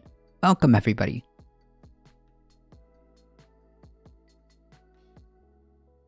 Oh no, I'm good on that one, Katrina. I'm good on that one. We aren't them, remember?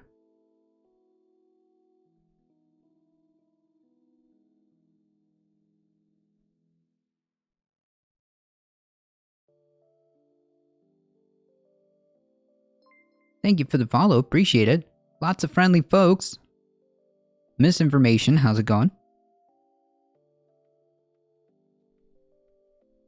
Yeah, to, what popularity? The popularity of the actual Build Back Better plan is what they're really banking on. And Democratic leaders hope to pass his safety net and climate bill through the House this week before it faces some hurdles in the Senate. A new Washington Post ABC poll illustrates the dichotomy. 41% of Americans approve of Biden's job performance, while 63% support his bipartisan infrastructure bill, and 58% support his nearly $2 trillion social spending and climate package. Okay, I hate the framing of this. Just to be clear, it's all social spending. Other polls similarly show that the popularity of the Build Back Better bill is higher than Biden's, including among independent voters. Much of Biden's recent slide has come from core groups in his winning 2020 coalition, including black voters and women. Democratic strategists say that evidence that voters want Congress to pass economic programs. They argue that Biden and the party's sagging approval will recover once they deliver. Okay, but deliver what? Deliver what?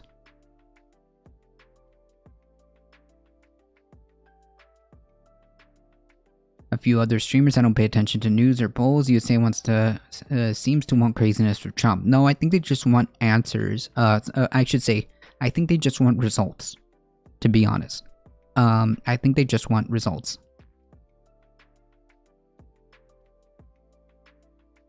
Voters are deeply cynical about what politicians say they will do, so Democrats need to actually get it done. True, a Democratic strategist who has worked on the House and presidential campaigns. This gap won't close by telling people what we will do, it will close by showing people what we are doing. Yes. Exactly.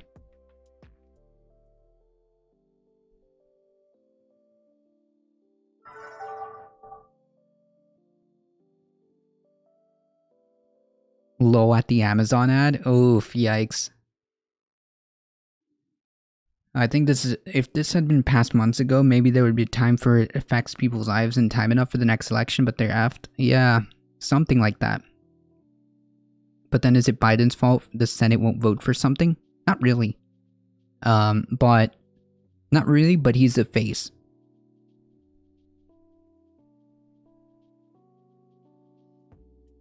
But to reap the political gains, Democrats emphasize they'll need Biden's megaphone to sell what they're doing. We're about to deliver universal pre-K and extend a game-changing middle-class tax cut.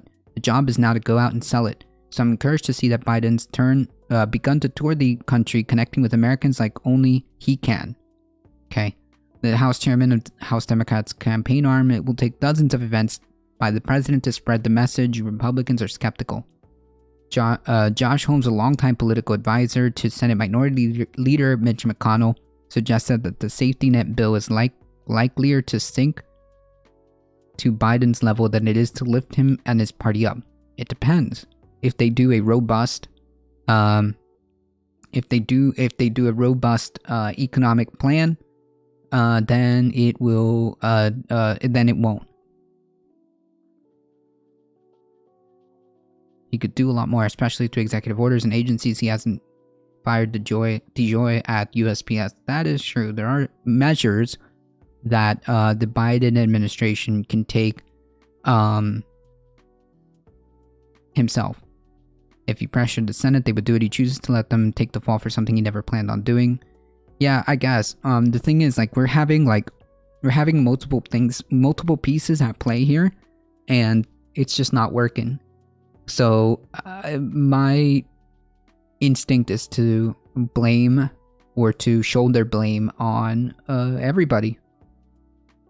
My instinct is to shoulder blame on everybody because I get that the logistics of getting something like this done is difficult, but I think that there are a lot of fingers that we can start pointing to, right? Class time with a rating with a party of 5. Thank you. Jeez, today you guys have been just on fire. Thank you guys. How's it going? Hey Kenzo. Thank you. I appreciate the raid. Thank you so much, folks. How's it going, Increasingly Phil? Thank you for the follow. The media wants the craziness of Trump. Well, breaking news. Yep, that's right, Astro. That's right. We just went over it. I don't know if you tuned out for a moment, but we just went over it. I've been here the whole time. Hey, I appreciate that. So you're saying that you want Biden to rule like an authoritarian. If people don't do what I ask, you're fired?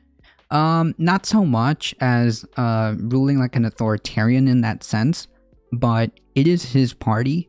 At the time, he is the face. Whether or not he has as much leeway as we, have would like, there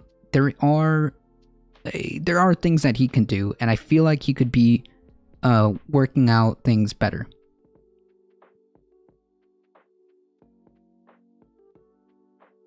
Is it cool if I share my medical debt GoFundMe? Absolutely, class time. Hold on, let me take a second here. Yeah, go ahead. You're a VIP. Go ahead.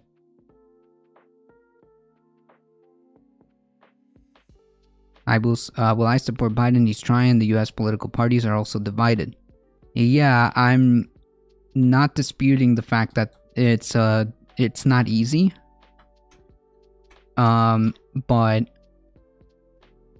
I'm just, the reason why I'm incredibly critical and the reason why I'm being a little bit harsher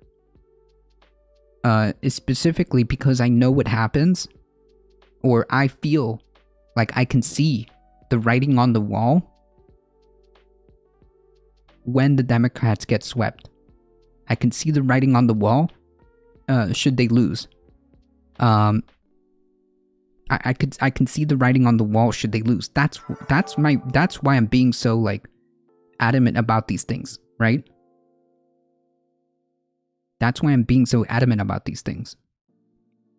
Because I know I can see it. I mean, I hope that people understand the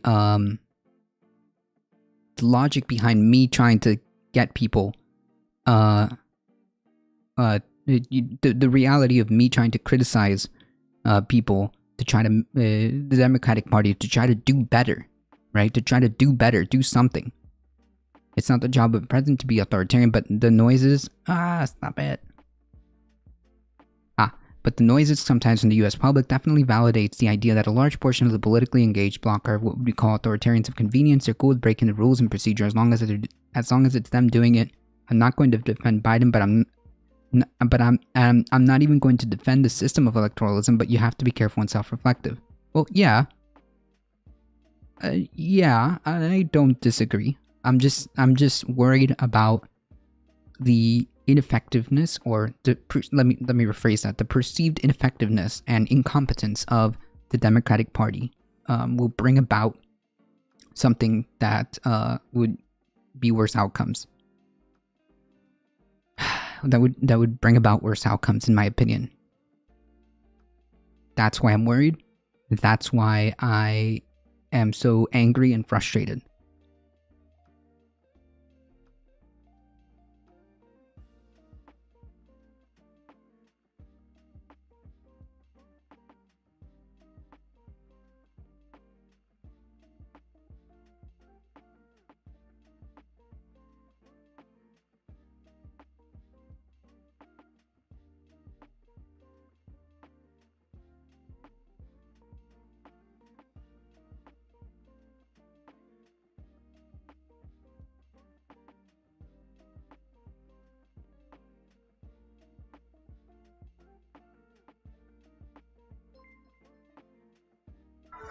As your scapegoat, rating with a party of 22? My goodness. Thank you guys so much. I appreciate that.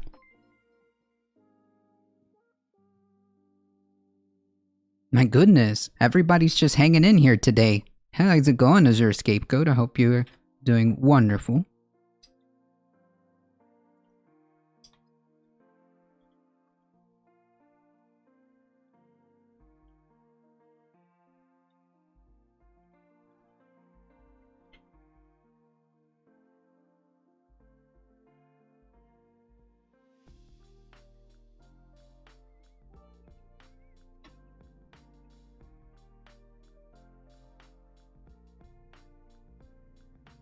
Go past deck, how's it going?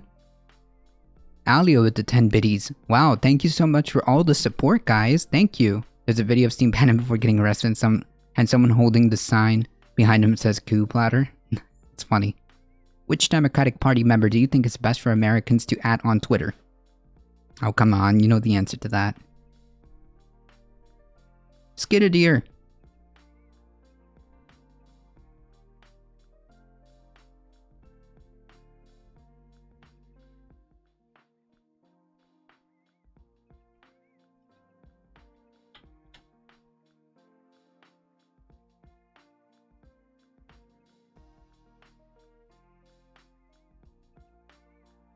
I just got fired for being potentially a unionist, the routine. Wow. Unbelievable.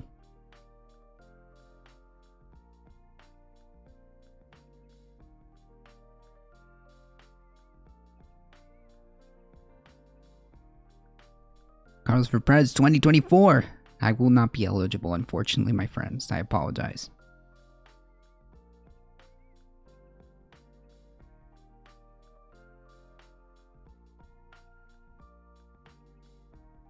Right, so just to be clear, I don't want,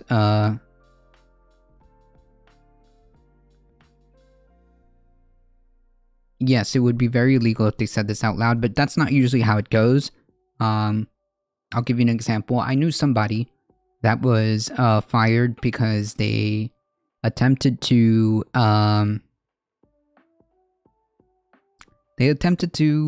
organize. And the way they were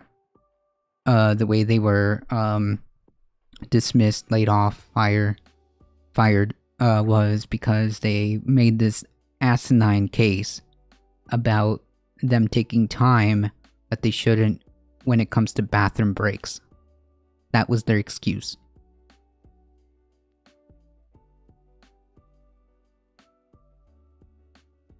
I thought that after 10 years abroad, people might forget what I did organizing strikes, but all history is strong here. Yikes. That should be illegal. It is illegal. They find another excuse on the last day of my probation period. Nice. Of course they do. Go past that. Of course. Of course, like I said, the person that I knew was dismissed because they made an asinine case to dismiss them because of the amount of bathroom breaks. But what if you're a write-in? Then yeah, I wouldn't be able to. I am not of age.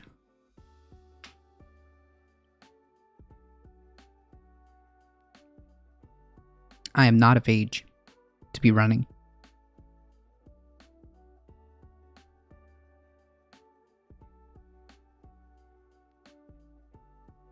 Yikes, not surprising, but yikes, yep. That's why you form a book club. Exactly. You know, for reading things. It seems I said to a customer one technician must have made a mistake and they said,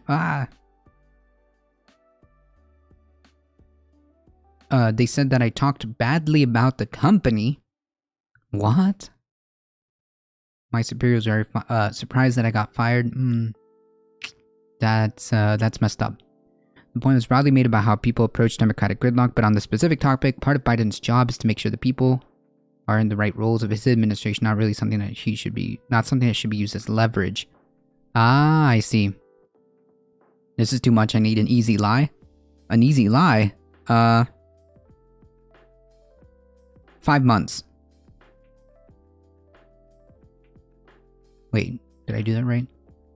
2, 3, 4, about 5 months, and I'll give you an easy lie, alright? How about that?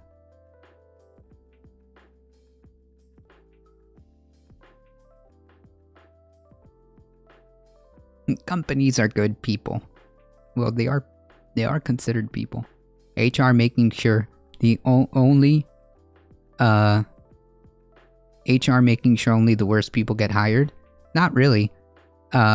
It's more like HR. A lot of the times, they find it easier to just fire people or just let them go than solve the actual underlying problem or toxic environment, especially if it causes an issue.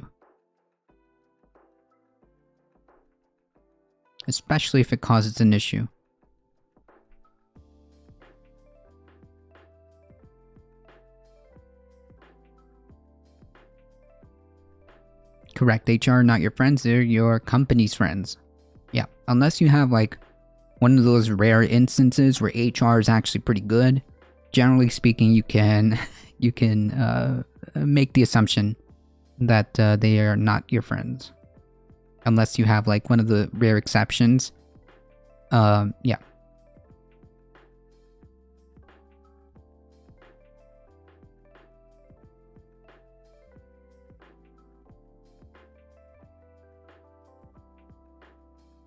Signature legislative accomplishments are never any more popular than the president who signs it. Post-ABC poll carried 2 major warnings for Democrats. They trailed Republicans by 10 points when voters were asked which party's candidate they'd prefer in the midterms. 5 center Dems who have said they want more information from the CBO before they vote for the Build Back Better legislation if their conditions are met. The bill would go to the Senate where pivotal conservatives like Joe Manchin and Kyrsten Sinema are likely to have the final word on what stays and what must come out. The urgency is higher after elections early this month when Democrats lost the governor's race in a blue trending Virginia and got a scare in New Jersey, a contest thought to be an easy win. Republicans are divided over the infrastructure bill but unified against the safety net plan. They're lobbying Dems to kill the latter, citing rising inflation, an issue Manchin has raised alarms about. The White House has sought to address concerns by emphasizing cost-cutting measures in the package, including policies to lower prescription drug prices and ease childcare expenses. Yeah, like to try to levy inflation with things that could potentially even help is just the back-asswards way of approaching it.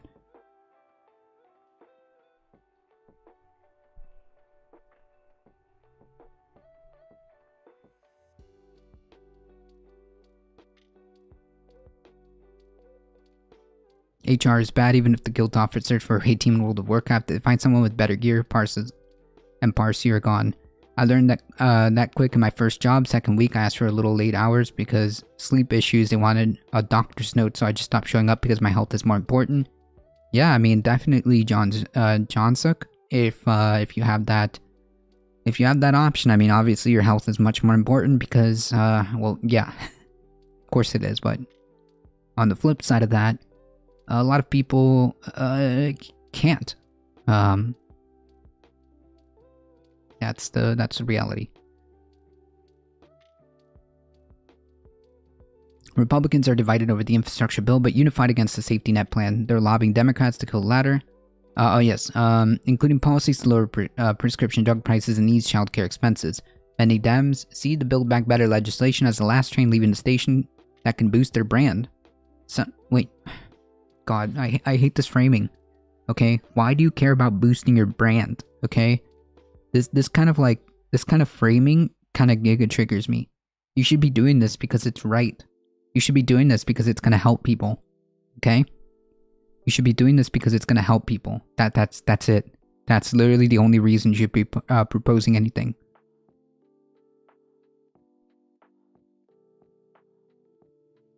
That's right. The only way to stop inflation is to eat a hot bowl of crude oil for breakfast each morning. Sounds about right. If I run for local office, couldn't I try to pass local measures for organic farming? Is that possible still in America? I have no idea. I would suspect that you take a look at your local ordinances, John Zook, and make a determination of whether or not that's possible based on your local ordinances.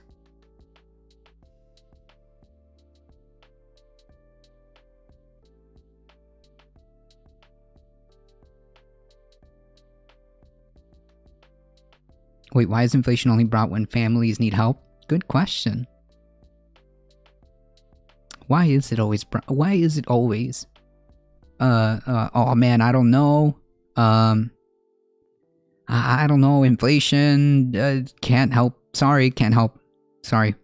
Or if it's not inflation, it would be, but it costs too much. Sorry, can't do it. Yeepo people, raiding with a party of 2. Welcome. Hey, Sebsteb, how's it going? So we've got, wow, we've got quite the cast of a whole bunch of wonderful folks here. Thank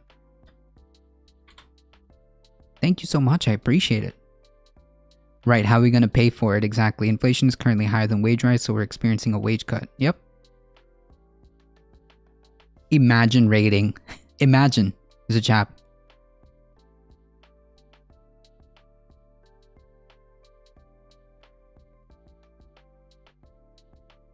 A lot of Americans support that, but I'm not saying it's good or bad, just describing it. Yeah, I get what you're saying. I get what you're saying. I'm just concerned about what's going to happen. Those checks are like a month's worth of rent, and they pulled the same arguments. Correct.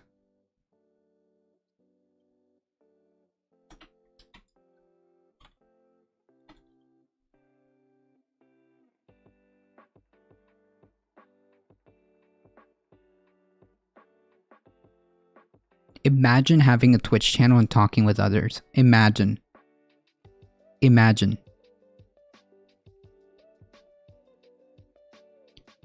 The bill presents a once a year opportunity to bypass the bill filibuster on issues of spending and taxes, with the 60 vote threshold in the evenly split Senate appears likely to kill other Biden priorities like immigration reform, voting rights, and police reform and gun control. Passing as bold of an agenda as possible is critical to our chances. True. In fact, I believe it's the only chance we have to be successful in the midterms. True. Tyler Law, a Democratic consultant who is advising members to stop talking about Build Back Better through a prism of historical statistics and simply sell it as a bill that would cut costs for ordinary families. He said we had better deliver on prescription drug prices. It would be an epic mistake for Dems not to deliver. It's just an inexcusable error. With an election year and congressional primaries fast approaching, lawmakers are likely to become risk-averse next year as voters decide to preserve the Democrats' wafer-thin majority or throw them out of power. While the slim margins have caused infighting and damaged Democrats' brand, Law said that's not a sufficient excuse for voters failing to improve their finances. They have lives to live, they have to put food on the table. What do they want to see? What they do want to see is that we're competent. We have to keep delivering, or voters are not going to keep us in power. Right. You have to put things for people to vote for instead of just saying we're not Republicans. That's not good. that's not good enough anymore.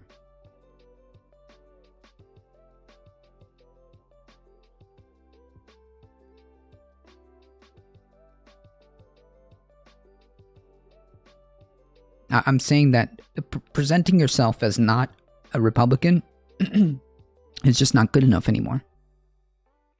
It's just not good enough. The reason why people voted for the Democratic Party is based on things that they expected would be happening, right? They voted on the Senate based on things that they wanted, right? They voted for things. They voted for things.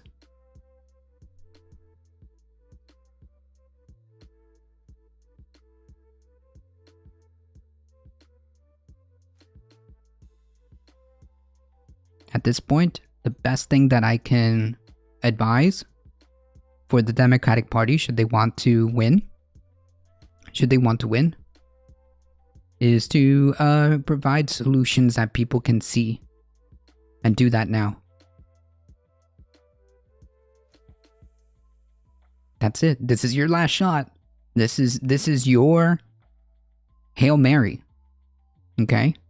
This is the Democratic Party's Hail Mary. And it seems to me like it's going to fall short. That's really at the crux of my frustration, right?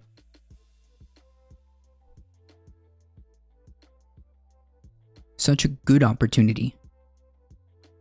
Such a good opportunity. And yet... And yet...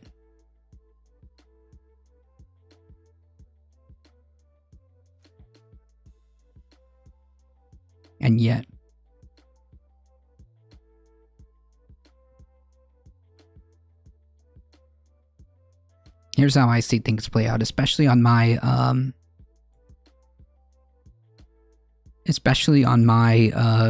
key issue. So I know some of you may or may not be new, but my key issue in this channel that I tend to talk a lot about is climate change, right? And particularly when it comes to climate change, because I have been very, very like deep into like climate change and all the ramifications of what that means should it be not addressed. That's really the one thing that worries me a lot, especially given the time frame that we have. It's not looking good, especially given the time frame that we have. It's not looking good. Dimesh, I don't think that's what he said. I don't necessarily think that's what was implied there.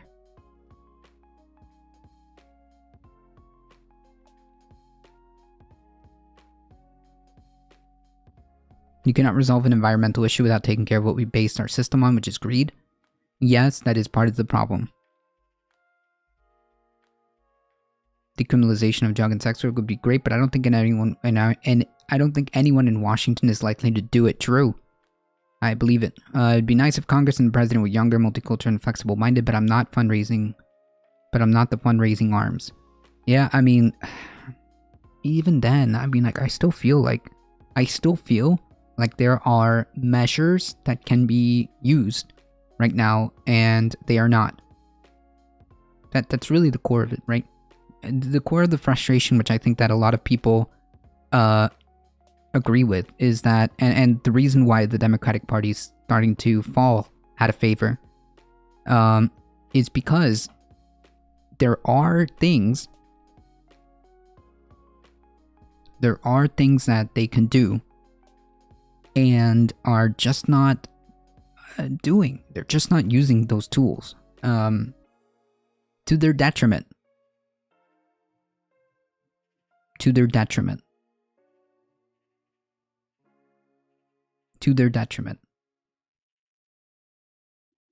And that's what frustrates me, because they can do better. They can make things better. They can make things better. There are levers that they can press to pass legislation that is popular. That is popular with the American people.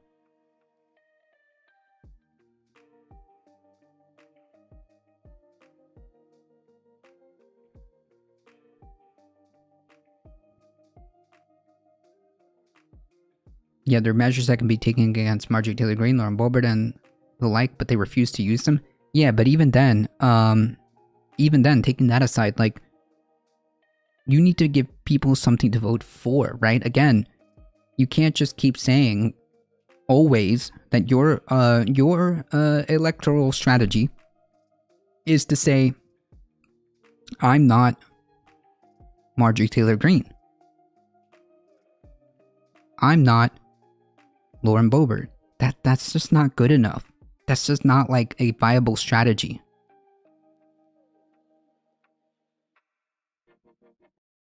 That's just not a viable strategy.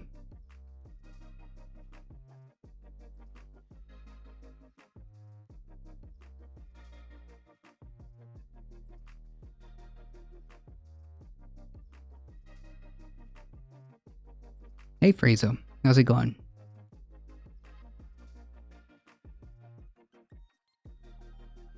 They need to utilize levers and press buttons to pull. Something like that. I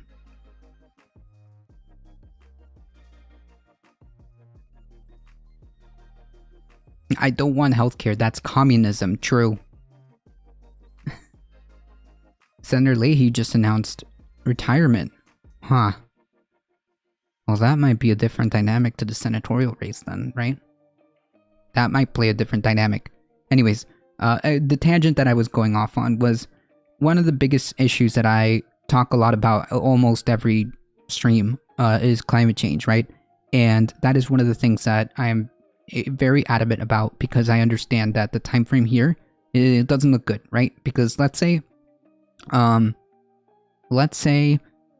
the Democratic Party does get swept out of office, right?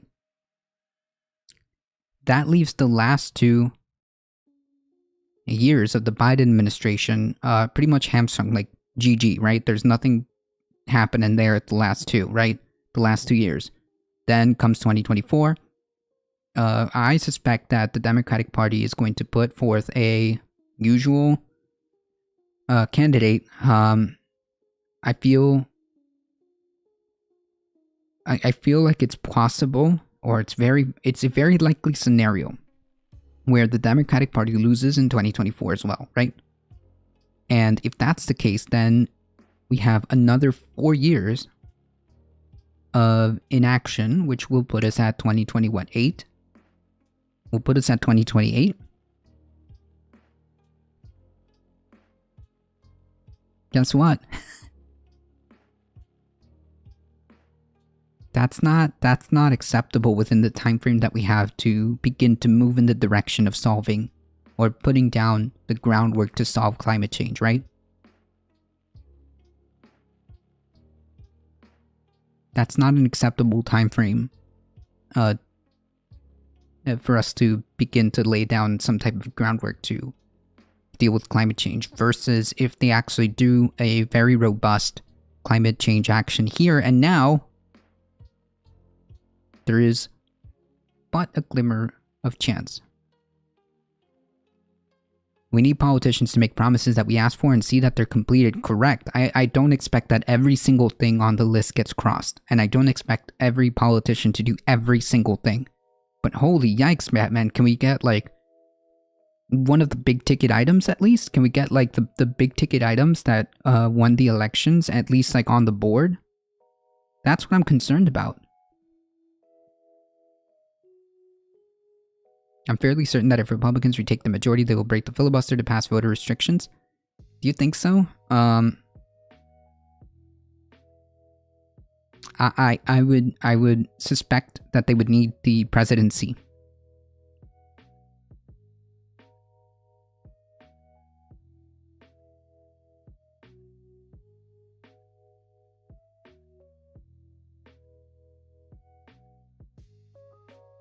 At what speed is America traveling left? What? I don't know how to answer that question. Do you mean like the voters, like the actual people? There seems to be like a rise in interest in more lefty politics. But if you're talking about how our system is, no.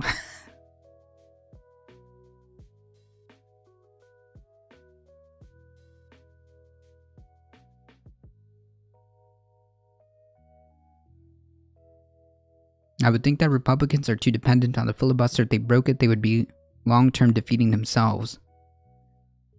I don't know. The Dems, I think this is one of the big mistakes in hindsight that the Dems made in not really getting behind Bernie. They should have embraced the populism, embraced mobilization on the ground, and harnessed that push to policies like this. Instead, they completely deflated that movement. I agree. You are very chill today. I'm always chill. Like, that's the idea, Go Past Tech. They only need one term and they have the courts already. Right, so, yes, so, can anybody tell me what would happen if we get what seems to me like a movement towards the GOP retaking the Senate? It seems to me like it is possible that the GOP takes the House, and it seems to me like the failure, once that happens, because obviously everything is going to be gridlocked for the last 2 years, even worse so, nothing's happening on the last 2 years, definitely, then that will flip in 2024.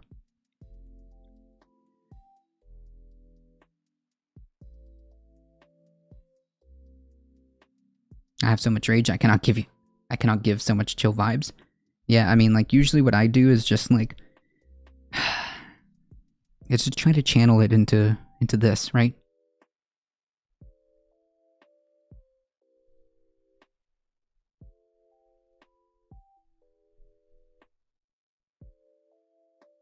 I don't see that necessarily, Katrina. I don't know. If things get to that degree, that's scary. If things... I just don't see it. But how can I get $5 quickly? I have a therapy appointment at 2 and need to get gas there.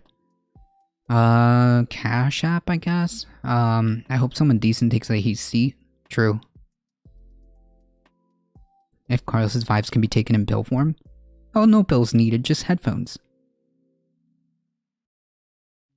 Just pop in some headphones, and that's it.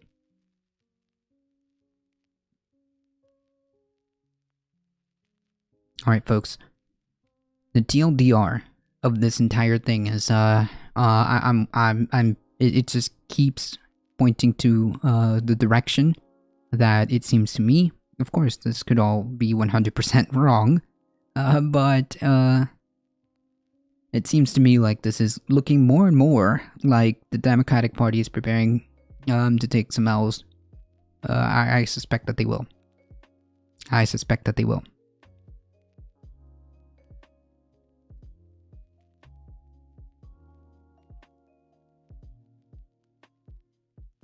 I suspect that they will.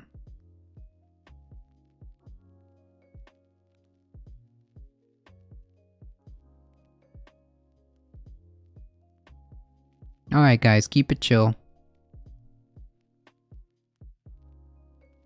I see massive L's in the future, yep. In the electoralism, yep. Yep. I think so. Alright folks, I'm gonna take a quick break and walk around the room for a second. I'm gonna take just a second break. And I'll be right back, okay? Also, this is a perfect time to get your coffee or to get your beverage of choice. And hang tight because the next story is gonna be a bit dark, so I suggest that CW. I'm gonna take a quick break, and I'll be right back. If the GOP gets the House and Senate, they'll appoint a bunch of judges, tax reforms to the point where all capital holders never to pay taxes and go on unsupportive culture war issues. I mean, it's kind of there, but you know.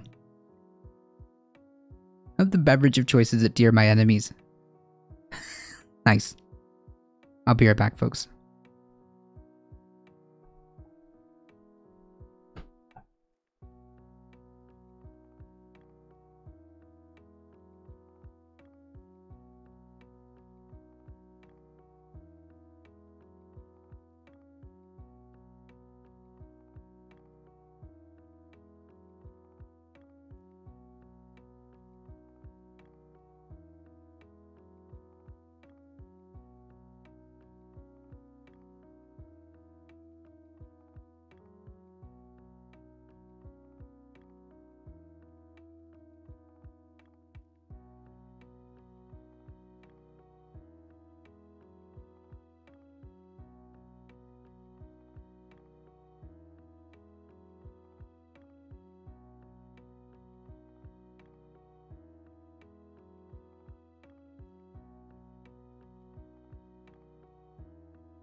I'm out of beer, but chat is feeling me like I need one. Yeah, chat needs to take a... Here, you know what, chat? I got something for you guys, alright? Let me see if I can do this in IRL, okay? Let me see if I can do this in IRL. Let's take a breather, chat.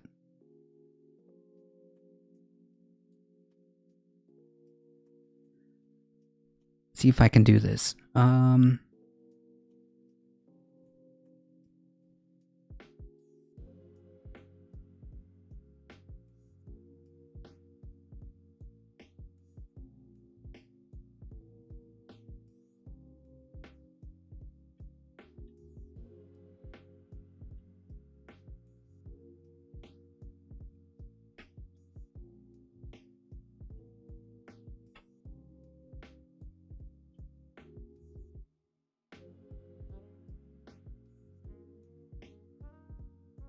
Alright, follow me, chat.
Alright, chat.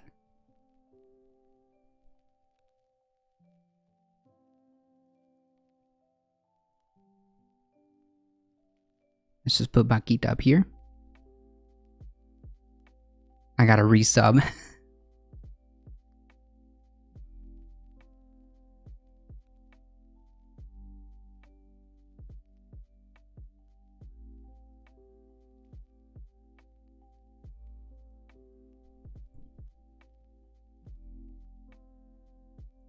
Hey, Chai Bureaucrat. Yes, I do think that local is very important.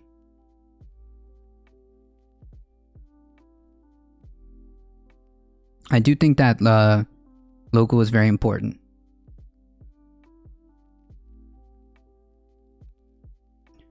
Okay. Alright, chat. Focus. Content warning, we're getting into quite the story next. So yeah. Yeah, big deep breath, chat. Here we go.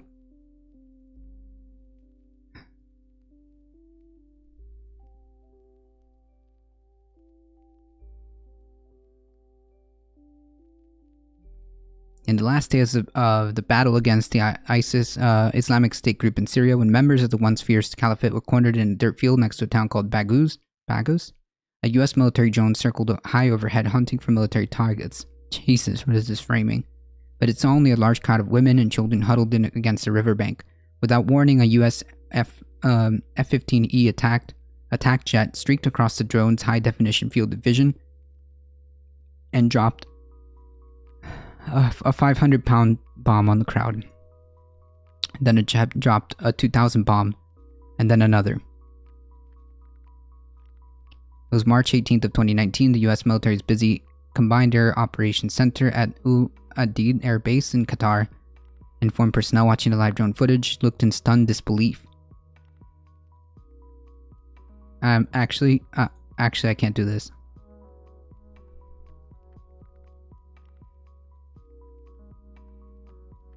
Do you sometimes watch history stuff on your channel? Because most of the time I see you talk about news and stuff.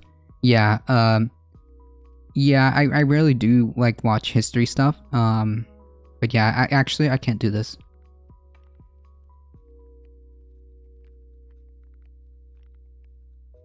Like, okay, I can't, you guys get the point.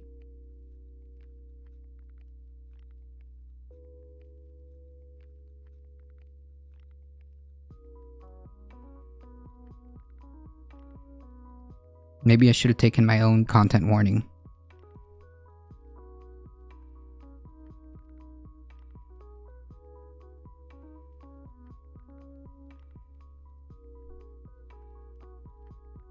If you guys want to take a look at the severity of what ended up happening, go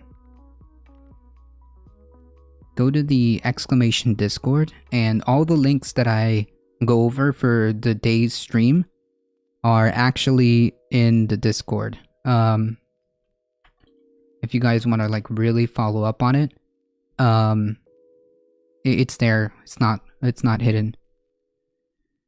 Oh, you don't have to, it's just a question. Yeah, no, generally speaking, because, like, my time is under normal circumstances, my time is very limited, because I usually at this point in time, I would be at work, right?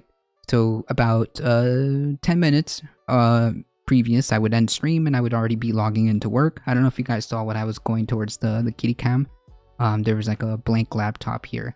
I would sign into work and be done and be right at work. So as soon as it's 11:30, I clock in and start my day at work. But today it's my day off, so I decided to have a little bit more of a long extended stream and just go with it. But yeah, generally speaking, I don't have that much time, so I usually try to select the news articles that I think are important to bring up and topics that may be relevant.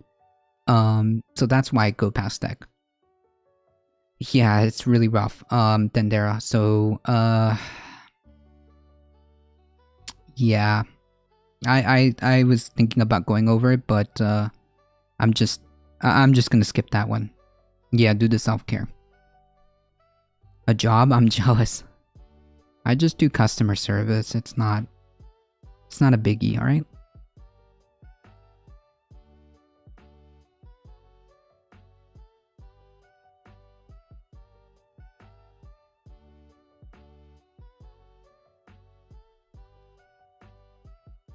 Alright, this one is important. We watch a lot of this channel here because she gives a lot of good information. It ain't the worst job in the world, but it should pay more. I agree. I agree. Increase yeet production. Hey y'all, it's Becky here from the Beckosphere, where we talk about climate news and solutions. You have entered the climate recap, where we look at what can be done or what is being done to reduce the impacts of and prepare for climate change. Boy, do we have a lot to talk about, and I am totally behind in covering it all. So here's what's going to happen. This time we're going to cover the news from October 22nd to November 6th, kind of like a normal climate recap. This means that we're looking at what's happening the week before COP26, the biggest UN climate conference, and what's happening in the first week of the climate conference. And then I'm going to publish a short video, which will hopefully actually be short, talking about the infrastructure bill that just got passed last week. Good question, James Snapper Tandy.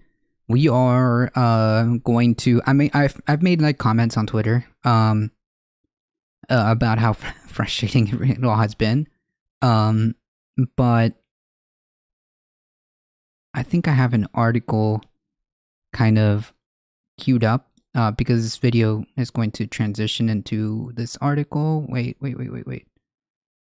This and this is an opinion piece, but it kind of echoes my frustration. Weekend. And probably by the end of this week, maybe Sunday, I'm going to break down overall what happened during COP26. So it's going to be a Beckosphere Blitz this week. Make sure that you don't miss any of the big news points by hitting the subscribe button below and the notification bell so you make sure to get notified every single time I post. Sorry ahead of time for being so late on this video. I think it's just that big events kind of overwhelm me and kind of paralyze me to do anything because I'm never quite sure how best to cover it, especially pairing this with a full-time job. But anyways, we're going to first get into the news leading up to COP26. And again, this news event will not cover COP26 events. It will cover everything that happened outside of COP26. And it will also be a little US heavy. While Congress can't seem to decide if climate change should be prioritized, the Department of Defense, the Pentagon, the Finance Department, and intelligence agencies didn't mince words when talking about climate change's national security implications. True. The reports showed that climate change can alter the US's strategic interests and provide advantages to China, which of course the US doesn't like. It can impact military processes and further destabilize world governments. Quote, climate change is altering the strategic landscape and shaping the security environment, posing complex threats to the US and nations around the world. To deter war and protect our country, the Defense Department must understand the ways climate change affects missions, plans, and capabilities. This was the first time that the Office of Director of National Intelligence why prioritize climate change when we can just drive off a cliff? Why? I mean, yeah, basically. A report called the National Intelligence Estimate on Climate Change.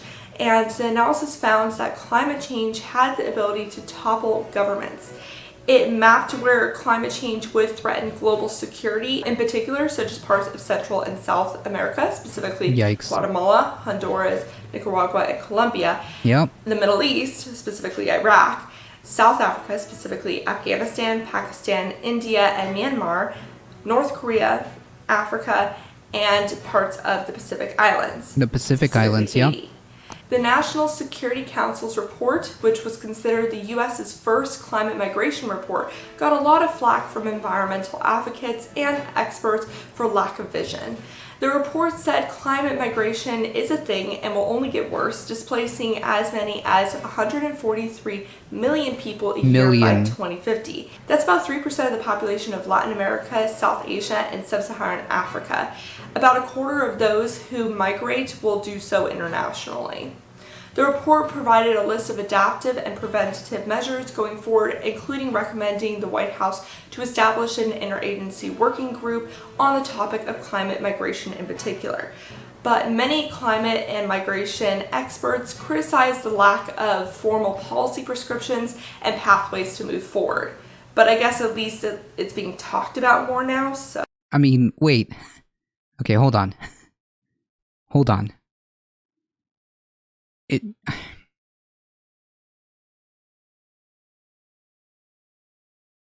Yes, it is good that certain things are being acknowledged. However, I feel like by this point we should kind of be past that, right? Does everybody, to use Ben's words, does everybody track? I think at this point we should be past that. What we should be discussing is what type of legislation, what kind of policies are we going to implement? How fast can we get them on board? What technologies can we take advantage of? How much solar, wind, and hydroelectric can we get on board by the year 2030? How much solar, wind, and hydroelectric can we get on board? Did you see a 3-part article in the NYT did on climate migration? I think it was last year. No, because unfortunately a lot of the NYT is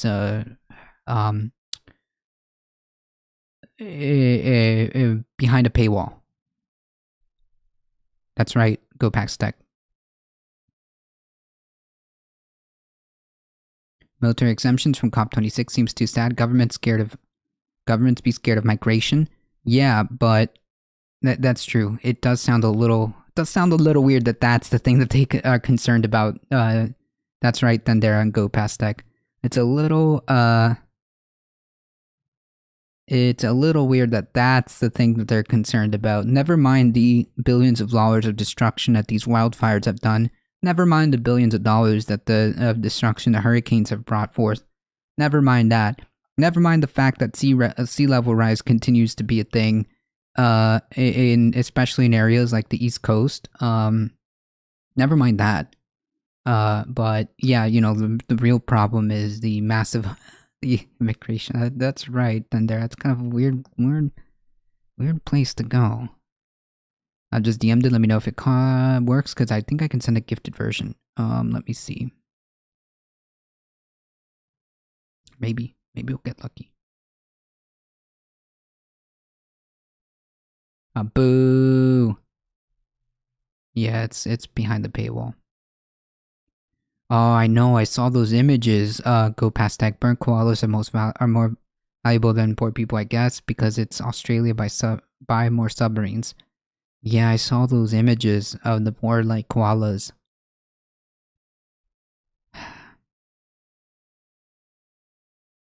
Okay, let's try this one.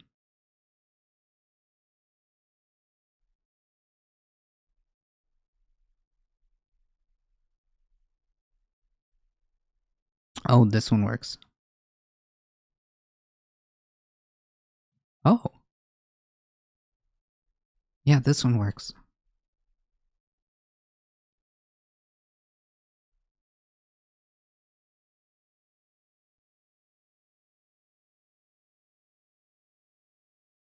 That's right, scientists have learned to predict such changes around the world with surprising precision. Oh man, okay, this part kind of reminds me of something. Hold on, folks. Are we trying to start a war with China? I don't think so. That would be a mistake. I don't think so.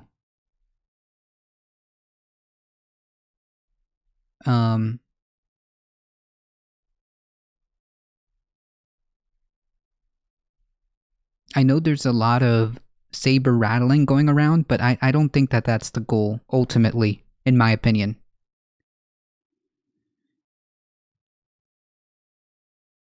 At least koalas make square poos. What? Is that a thing? I didn't know that. Yeah, so basically subs can send like 10 articles per month or something to people that comes in handy now and then. You can also scroll down a bit and says, just listen to this article option, which basically plays it like a podcast. Huh. Okay, that might be more interesting.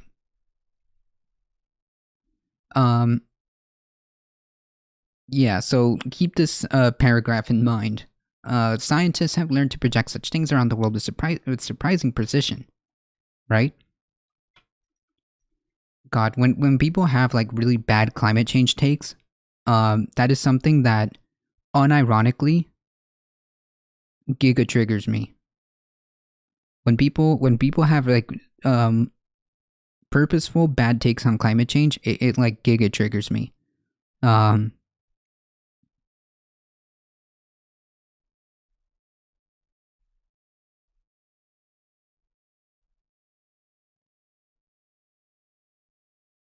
Like this. If you send it to Pocket App, it may also remove the paywall. Don't start war with China, war with Vietnam, but then surrender right away. But then wait. So you can also scroll down and there's a okay. Hold on. Let me rephrase that. Don't war with China, war with Vietnam, but then surrender right away so we can communist America. Lots of things that trigger me. Let's start with Elon Musk on the top. Yeah, that was a really bad one too. Jordan Peterson made the absolute asinine take of saying, "Oh, let climate change models model the future of a single stock for 5 years, for 1 year, but the entire climate, which is everything, for 80 years? Oh, how could that be?" Yeah. How could that be, Dr. Peterson? You're supposed to be educated. You're supposed to know how these things work.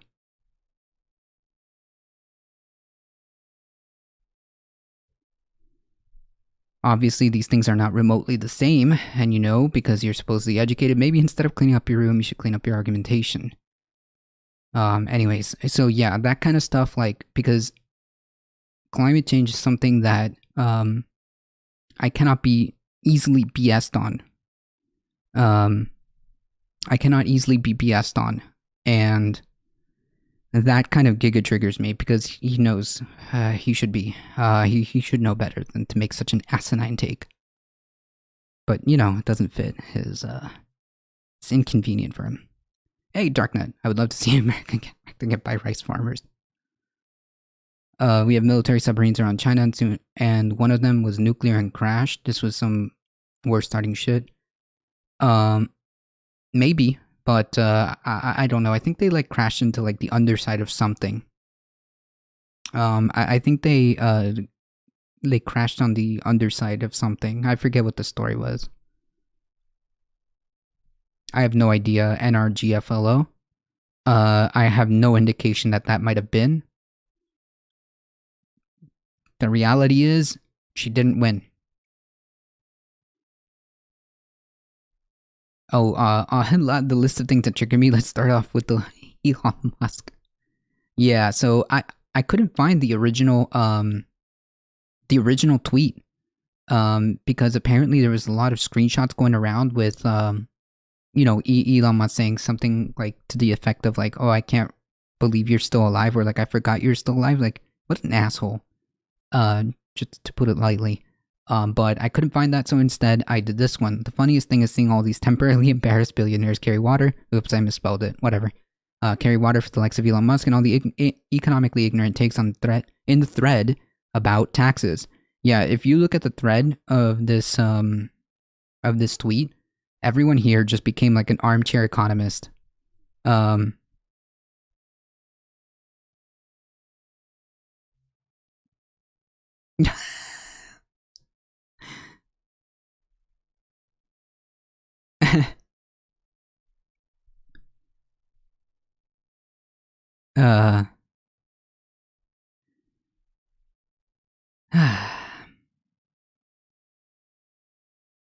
Yeah. Sounds just about right in the theme here for this thread.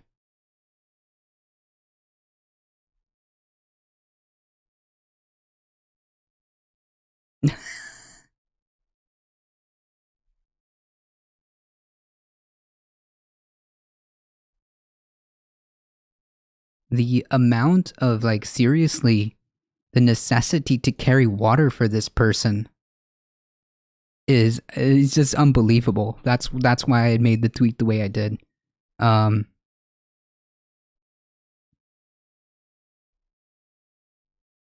here's another great take. We need to abolish taxation.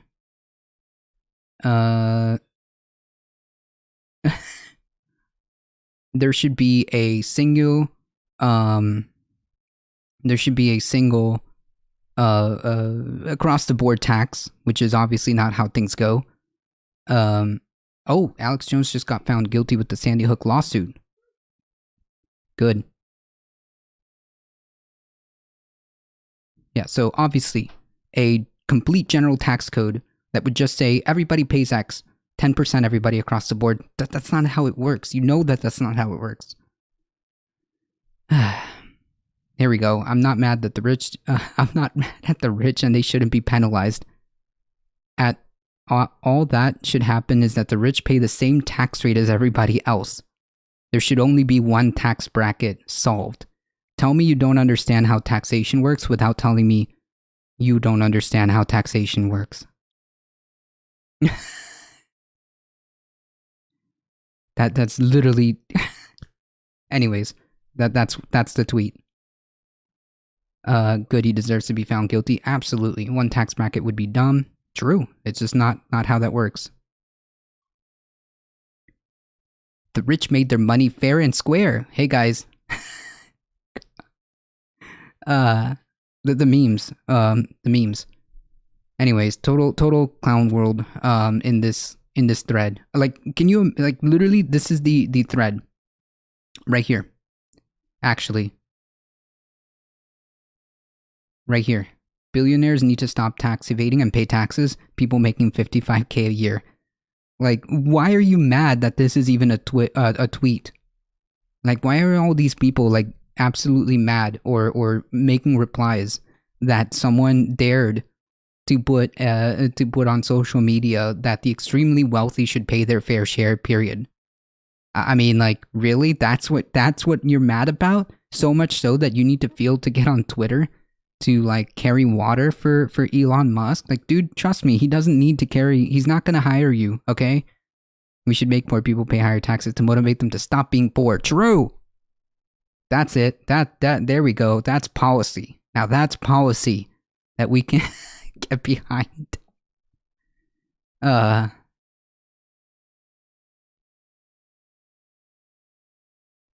Would this be for capital gains? I don't know. Oh, someone petting the kitty. Yes. That is my girlfriend.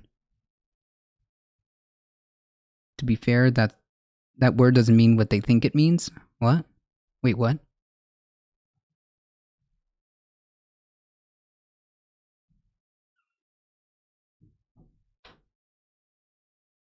Huh? I'm lost, NRG. You lost me. Anyways, we're getting a bit sidetracked. So yes, climate change. Day off, let's go! Yes, it is my day off. So we're being sidetracked. Anyways, my point of just going through James Napper's article is that, of course, this isn't something like that scientists just made up, okay? The models that scientists have made are incredibly updated and robust with surprising precision, as this has stated. And we have people still making absolutely asinine takes about climate change, right? And not just any people, people with large followings, to a lot of people, which unbelievably giga triggers me when people make such, like, when people make such asinine takes. So, there's a new free climate and weather risk forecasting tool available to the public called Wildfire AI that provides predictive modeling to track changes in risk of wildfires. The parent developer, Terrafuse AI, hopes that it will help homeowners and business owners see the wildfires coming a little faster. A bipartisan group of U.S. lawmakers proposed a bill to improve the pay and benefits of firefighters as they struggle with longer and more intense wildfire seasons. COVID committee released more information about how Trump handled the pandemic in the beginning. It's bad. Not surprised. Can we get a source on the Alex Jones thing? Pay of at least $20 an hour and a salary pay of at least $20,000. They will also be receiving health care, including mental health care. Is salaried when they're off season? I'm not quite sure. If there's a firefighter in the crowd, please let me know. Hearings led by the U.S. House Oversight Committee started on October 28th to grill top fossil fuel companies like ExxonMobil, BP, Chevron, and Shell, as well as the American Petroleum Institute on their spread of climate change misinformation. Top fossil fuel companies have been subpoenaed now to provide documents relating to that topic after the 6-hour hearing did not yield much answers. Republicans later felt the need to apologize profusely to big oil CEOs for the hearing and reiterate their love for fossil fuels. On that note, Emily Adkins from Heated co-wrote a piece recently with Earther chronicling all the fossil fuel ads in climate newsletters, and that will be linked in the resource section of the source list. I've already touched on this previously in previous videos because Exxon and Chevron advertise regularly on Axios Generate newsletter, which is where I get a decent amount of my news stories from. I don't think that has anything to do with the journalist's credibility on its own, but it does not look good for the organization as a whole, especially if they're trying to promote better climate communications. Speaking of misinformation, French oil giant Total Energies, also known as Total, has known about fossil fuel extraction possibly contributing to global warming as early as 1971. What? No and way. Didn't say anything until 1988, according to a new study. No way. This finding sparked the trend #TotalNew and adds to a growing list of fossil fuel companies who clearly knew that their actions would not help at all, and yet they chose not to act. No Here's way. something in the background, that's my cat doing things. The EPA has started investigating Texas Environmental Oversight Committee for racism after they allowed multiple fossil fuel plants to be built near communities of color. The investigation is centered around the Oxbow Corporation industrial plant in Port Arthur that has been releasing sulfur dioxide into the air right next to a community of almost entirely people of color. While most other plants in Texas have been required to install a scrubber to reduce the sulfur dioxide emissions, this plant somehow escaped those requirements. Somehow. Oxbow's founder and CEO is billionaire Bill Koch, one of the infamous Koch brothers. Bill has had a much lower profile compared to his brothers Charles and David, but that might change. ExxonMobil announced it would restart work on a planned 1 million ton per year carbon capture project in Wyoming, saying the operations could begin as early. Dude, her vibe is completely understandable. She looks tired AF. She looks tired and done. Don't blame her. Don't blame her. Early as 2025, which is 2 years later than the previous timeline. It was halted due to COVID. They actually already have one of the largest carbon capturing devices in the world at that site, and it takes about 7 million tons a year out of the atmosphere, but most of that carbon gets sold to nearby oil refineries to improve their processes. Exxon will later this week announce a plan to transform the industrial corridor of Houston into a $100 billion carbon capture and storage hub, but they want financial backing because, Exxon now needs the money. California plans to ban all new oil well projects built within 3,200 feet of communities to reduce public health problems. This is similar to the rule that Colorado made last year. This move will especially improve the lives of lower income communities and communities of color, as majority of communities that live. While I'm not going to discount the necessity of that, I also want to kind of make the addendum that I don't want us to wait till this guy gets around and doing it. We should be pouring as many resources as we can to make this a thing. Like, why do we need to wait? Like, maybe that's not what you meant, but like, my point is like, yeah, I'm not going to discount the idea that this is necessary, but we should be doing this. The U.S. government should be funding this now. Around these wells fall under those categories. A new project by Bellingham College and Beyond Plastics found that plastics is set to take over coal as the main climate driver within a decade. If you want to learn more about how plastic impacts climate change, I did a video on that topic and I will link it. We saw that one. That was a good video. The term climate crisis was recently added to the Oxford Dictionary. Overall, the dictionary has increased its eco-lexicon over the years. They also added the term global heating, food insecurity, and eco-anxiety. The term eco-anxiety, which is defined as the apprehension about current and future harm to the environment, has increased in Google search interest by 565% over the past year.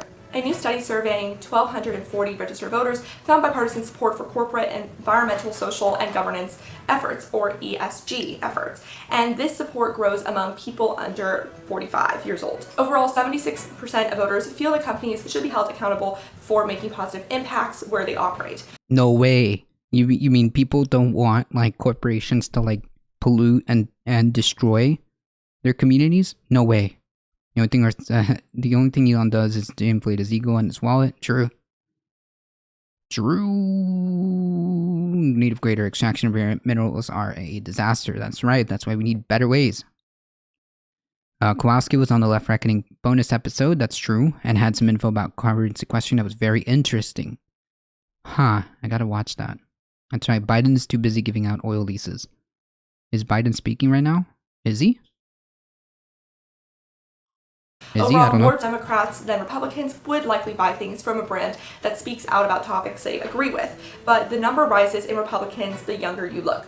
36% of Republicans are likely to support companies that speak out that are over 45, while 51% of Republicans under 45 said that they would support those brands. But another poll surveying 1,000 registered voters found that while 63% of Republicans think fossil fuels are at least somewhat responsible for climate change, only 16% of Republicans think fossil fuel companies lied about climate change's existence. In comparison, 90% of Democrats think that fossil fuels are at least somewhat responsible for climate change, and 64% of them think that fossil fuel companies lied about climate change. That's a huge disparity overall. Moreover, only 30% of Republicans would vote for an elected official who supports green policies compared to 85% of Democrats. The rental car firm Hertz placed an order for 100,000 Teslas to electrify its rental car fleet. Hertz is only 4 months out of bankruptcy, so this was a big move for them. Some of the biggest agriculture companies, such as the fertilizer producers Yara and Nutrien, agribusiness leaders Cargill, and seed and chemical dealers Corteva and Bayer Agriculture, are paying growers to keep carbon in the ground, called carbon sequestration. This applies to everybody from the US to Canada to Brazil to all of Europe. The farmers can do so by planting off-season crops, tilling less, and fertilizing more strategically. They then log their practices to generate carbon credits that they can use to either offset other parts of their business or sell to other companies. Airports in London, Tokyo, and Sao Paulo are testing out a new electric flying taxi by Vertical Aerospace Group. They're quieter, cleaner, and cheaper than helicopters and are meant for flying passengers across and between cities. Despite the 2020 lockdowns, greenhouse gas emissions hit a new record, according to a new report by the World Meteorological Organization. The Kuwait Investment Authority announced it would invest in green initiatives presented by Saudi Arabia, such as improving carbon sequestration, moving its people towards cleaner cooking methods, sustainable fishing, and geoengineering projects such as cloud seeding.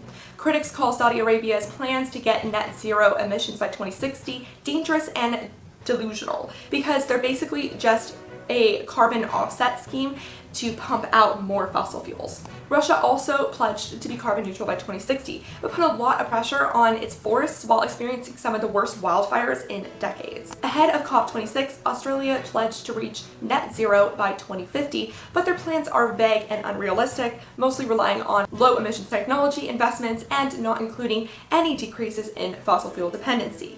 While Australia only represents 2% of global emissions, they are the world's third largest exporter of fossil fuels. goals. So it's less about what they do about their own emissions as much as where they choose to put their money and focus their GDP. That's the problem. Australia's energy minister also confirmed that it would not be joining the US and EU methane reduction pledge. Al Gore and other veteran financiers just unveiled Just Climate, which seeks to analyze and channel capital into companies and projects that can help decarbonize the economy. This effort is backed by Microsoft, Goldman Sachs, and Harvard. Europe's largest pension fund, ADT of the Netherlands, announced that it would sell all of its fossil fuel investments by 2023. Its current fossil fuel holdings are valued at $17.4 billion. Arnold Schwarzenegger called any world leader who claims combating climate change hurts the economy stupid and a liar. Quote, "They are liars, they are stupid, or they don't know how to do it because we figured how to do it and it's all about having the balls to do it." The Pope echoed this sentiment in a more popey way. Quote, "We can confront these crises by retreating into isolationism, protectionism, and exploitation, or we can see in them a real chance for change." A new study found that much of the US Catholic Church doesn't share the Pope's urgency towards the topic. Out of 12,000 pastoral communications over the last year, only 93 columns mention climate change at all, and only 65 of those actually suggested climate change was real at all. I don't want to know what the other ones said. Brazil's emissions for 2020 rose 9.5%, largely due to an increased Amazon deforestation, according to a new report. Yeah, sure. Sea level is I don't expected trust to rise that. in I'm the sorry. Netherlands faster than previously expected, possibly rising. Arnold Schwarzenegger being the voice of reason is evidence of how effed we are. Arnie trying to redeem himself after gifting PG&E everything. Yeah. That's right. Now spraying shit on snow caps to make them more reflective. Yeah, that's not an option. Because when we start talking about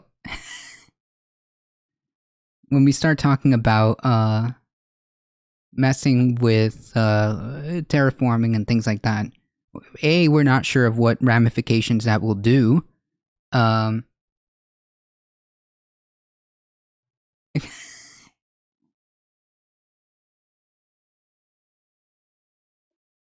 Kitty's back, yeah. Kitty's been a very good kitty. So we gave her a little bit of catnip, and now she's just going off the rails. Hey, K-How. How's it going?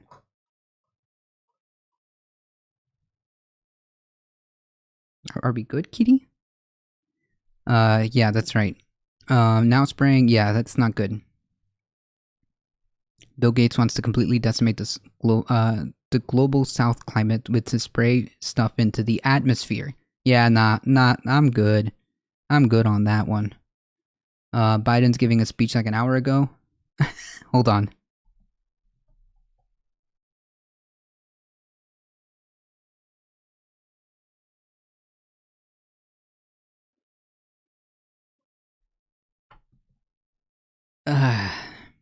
On the Tribal Nation Summit, I thought it was about the bill.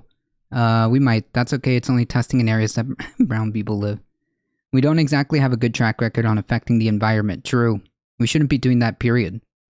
To be quite honest, we shouldn't be doing any of that, period.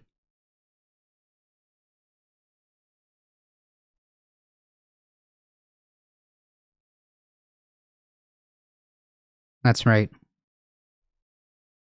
Hold on, folks.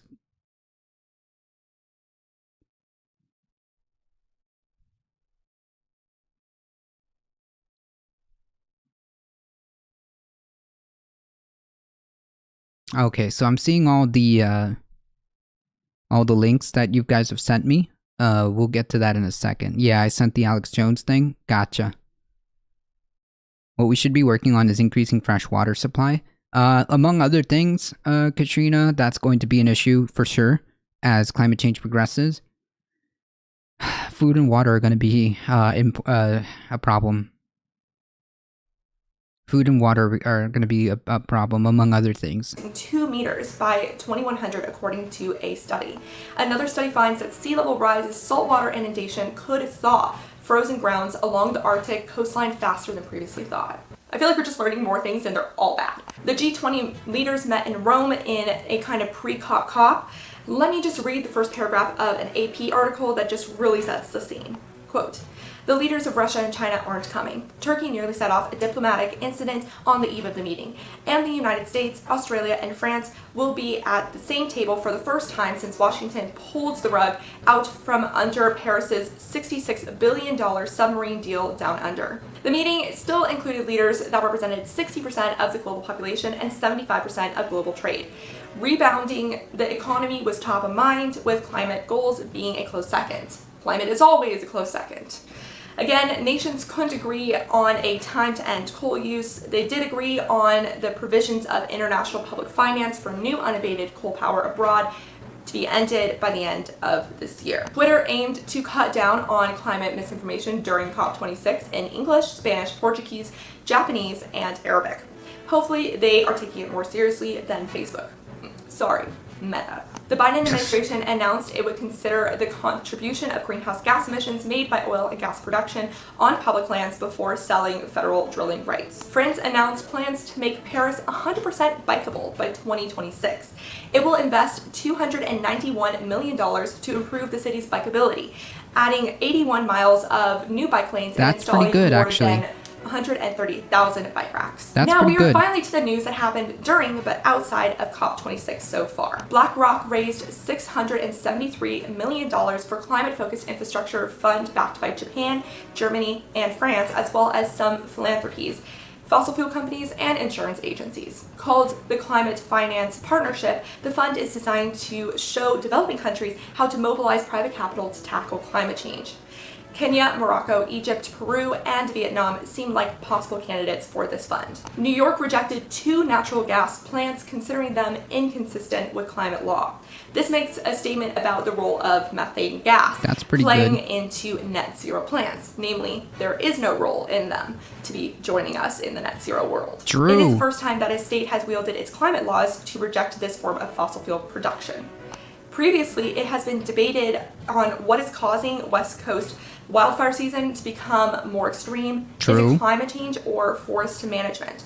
Well, a new study has confirmed that climate change is the main driver worsening the wildfire season. Yeah, I think that it's not, I guess all it's saying is that we're confirming the previous studies that have made with almost certainty that all of these adverse events are pretty linked to climate change. This is not the first time this has been posed by climate scientists, nor is it the first study, nor is it the first time they reached this conclusion. As the e-bike act still making its way through our stupid-ass legislative branch, it's like some tax credit BS. I'm not sure, Callow. Almond farming is exacerbating wildfire season 2. Yikes. Cleaning up the Colorado and new rivers, as well as desalination plants, need to happen there. Yeah, the water supply, the water shortage, is going to be a massive problem, especially in those areas. I think like 40 million people depend for water. Or am I having, or am I incorrect about that? Nor is it the last. Yep, that's right. It's a job.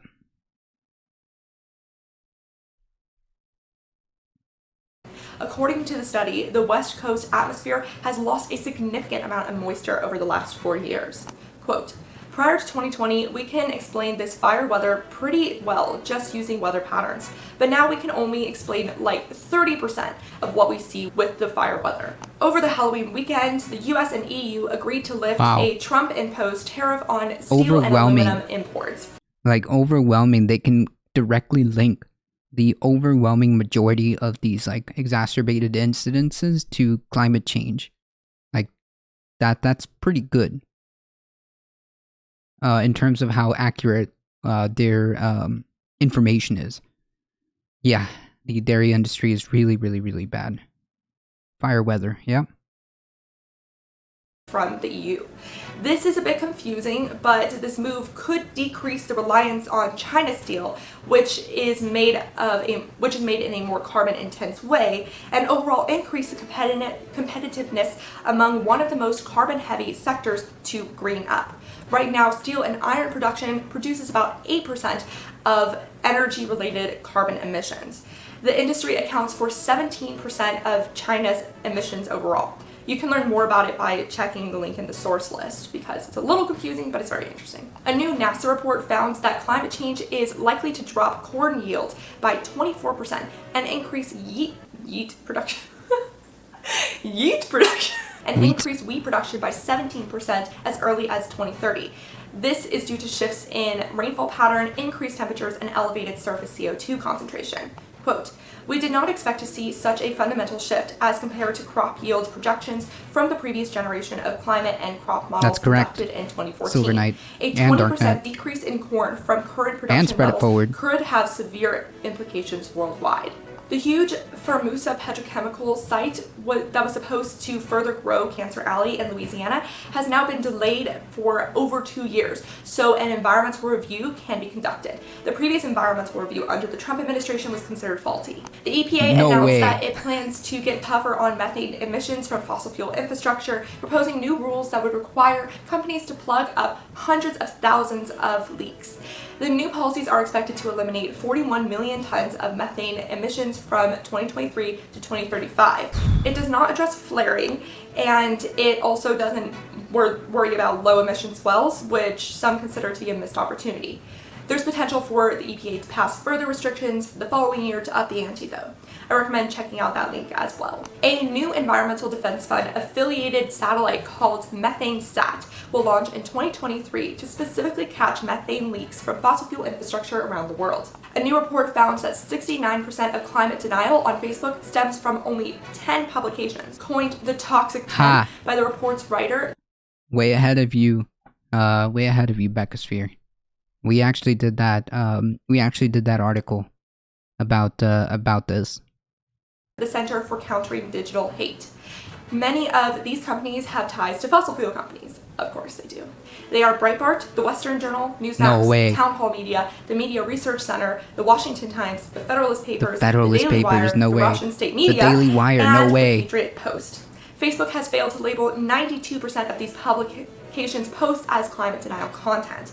Bottom line, if you see any of these publishers attached to an article, flag it if you can, or do not engage. If you know someone who shared posts from them, send them the report, which will be linked in the source section below. In response to the global pledge to halt and reverse deforestation by 2030, which I will talk about more in my COP video, Maryland Senator Hoyer unveiled legislation called Amazon 21 that would create a State Department trust fund of $9 billion to combat the problem, managing that through the U.S. Agency of International Development. Through this, the State Department would sign long-term bilateral agreements with countries and subnational regions to finance bilateral forest conservation and carbon sequestration projects that help end deforestation. Quote, "We have to make sure that countries have a financial incentive not to take out of the ground something that we need in the ground growing, and making our environment more conducive to long-term survival." True. The first steel factory in the world to be run mostly on solar power announced that it would become fully operational this month. Everand's Rocky Mountain Steel Factory in Colorado will run on an on-site 300 megawatt solar farm called Bighorn Solar Project. Yeah, so like the idea that it can't be done doesn't seem to hold water, right? Like even some of the most like carbon intensive industries can be made in a way to reduce emissions, if not outright not need as many, right?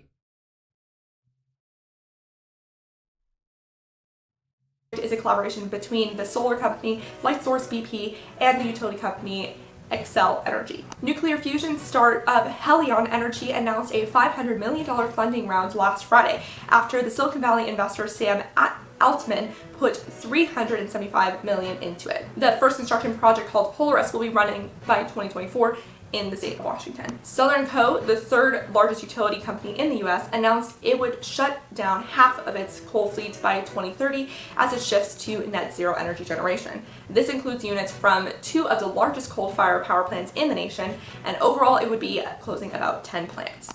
Italy joins a growing list of countries that are being or have been sued by citizens over insufficient action on climate change. The suit is heading to the court next month. And finally, the Supreme Court heard appeals from Republican-led states and coal companies asking to limit the EPA's power to regulate carbon emissions under the Clean Air Act. This is concerning because the Supreme Court is quite conservative leaning. Vox did an in-depth article looking at the potential implications of that, so I will link that in the source section below. Okay, Rue. And that was the non-COP climate recap from October 22nd to November 6th. Please let me and Rue know in the comment section below which news point you thought was the most interesting. Oh, sorry, Rue. Until next time, remember to talk about the climate crisis every single day and to support your local news organizations. A big thank you to my supporters on Patreon who helped me. Now, I have a question. Man, I think I just saw something.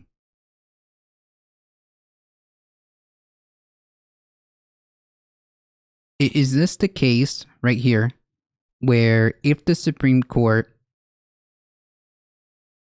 decides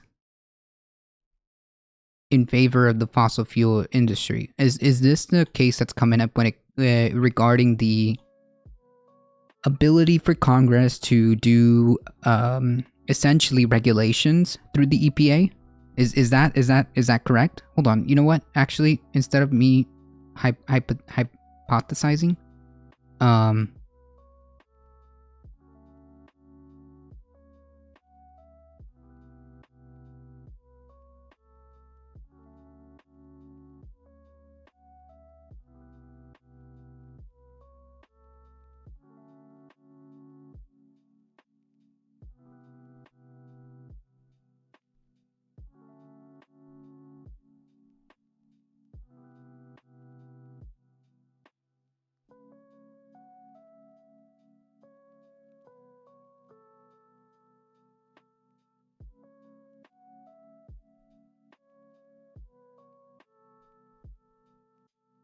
the Supreme Court announced last week that it would hear 4 similar cases, all likely to be consolidated under West Virginia versus EPA, which could prove some of the most consequential court decisions in recent history. That's a bold statement, so allow me to explain.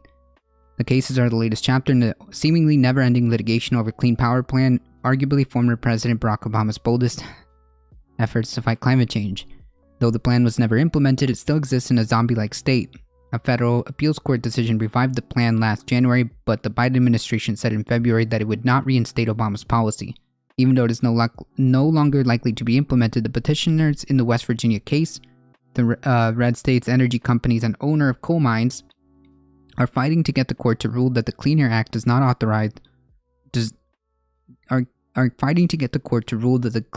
Federal Clean Air Act does not authorize Obama's plan. More importantly, they call for new limits on the Clean Air Act, which would severely restrict the EPA's ability to reduce greenhouse gas emissions in the future. But that's only the tip of the iceberg. At least some parties in the West Virginia litigation claim that it is unconstitutional for the EPA to take sort of aggressive strides against climate change that the Obama administration took in its Clean Power Plan. This theory wouldn't just strip the EPA of much of its power to fight climate change, it could potentially disable Congress' ability to effectively protect the environment. Right, so I'd see. This is exactly the court case that's gonna determine whether or not I take like the black pill or the void pill or whatever it is, the doom pill, doomer pilled. Can we get the Gen 4 liquid nuclear before fusion, please?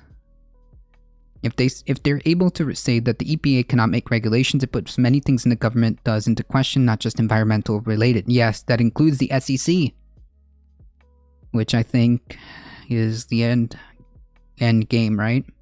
Because if that's true, then the regulatory bodies are useless. They'll have to be disbanded or declared, quote, unconstitutional, and then that's it. Just like the libertarians wanted. No more regulations.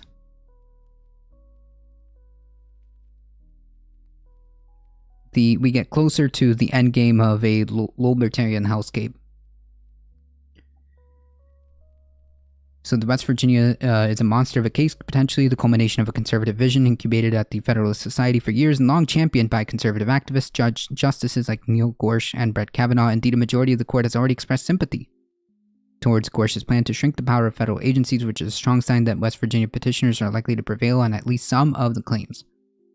Yeah, this is going to be deeply concerning, especially if they are able to say that the EPA just doesn't have any regulatory power, or enforcement power, I should say, because that's the end of it. That's the end goal, right? They want the EPA to not have any regulatory power, and therefore they're not constitutional.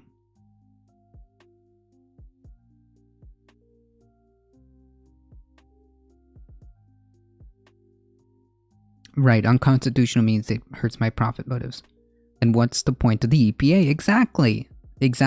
That's it. That's the thing, right? They want to disband the EPA and essentially be able to fire up whatever industries that they want.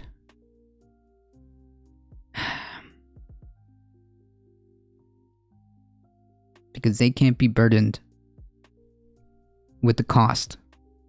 Because they can't be burdened with the cost of what potential byproducts and what potential effects their industry makes. That's really what it is. They can't be bothered with that.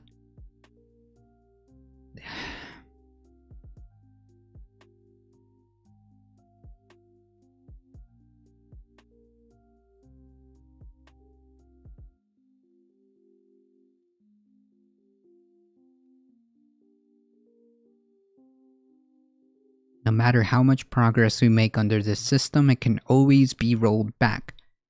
I mean, yes, but that means that we must be constant, right? That means we must be constant.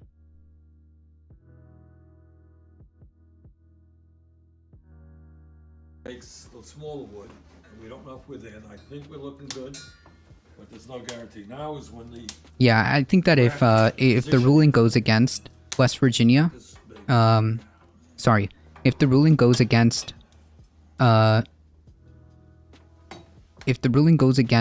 the EPA, that's gonna be pretty much GG, everybody. That's gonna be pretty much GG.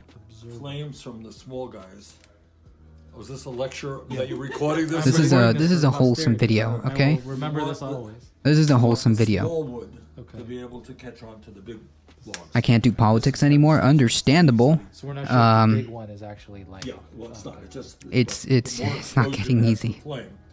It's not getting any easier. But it's not right. I think But yeah, if it gets ruled against the EPA and makes it so that Congress doesn't have enforcement powers for regulations, that is yeah, that's pretty much it.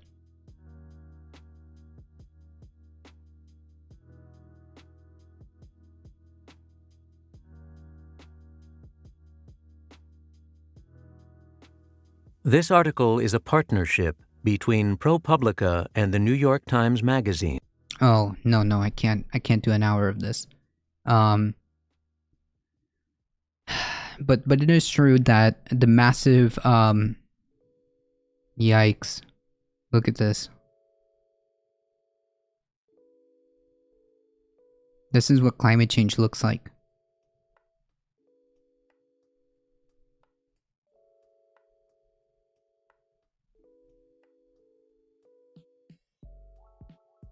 This is what climate change looks like. Look at the crops. Look at the crops.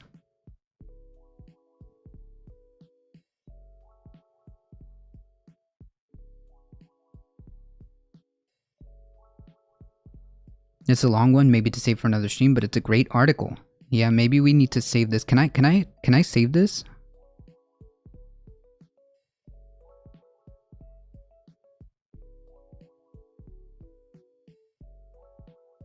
A year before the world shut its borders completely, Jorge knew that he had to get out of Guatemala. The land was turning against him. For 5 years, it's almost never rained. Then it did rain, and Jorge rushed his last seeds into the ground. The corn sprouted into healthy green stalks, and there was hope. Until, without warning, the river flooded. Jorge waded chest deep into the fields in search of rain for cobs he could still eat. So he made a last desperate bet by signing away the tin roof hut where he lived with his wife and 3 children against a 1500 advance in okra seed. But after the flood, the rain stopped again and everything died.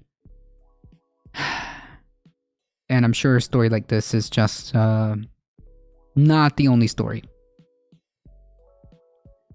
I'm guessing if you just click the link again, it should work. Okay, cool. I hope so. Thank you, James. They have 15 years worth of top earners. That's right, the ProPublica. Yes, that was a massive investigative piece.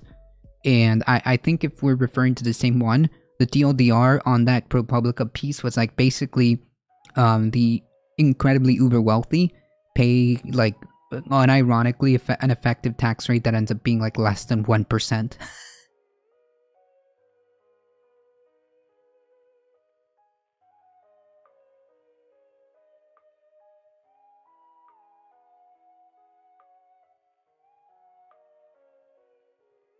If that's the same one that I'm thinking about, right, spread it forward.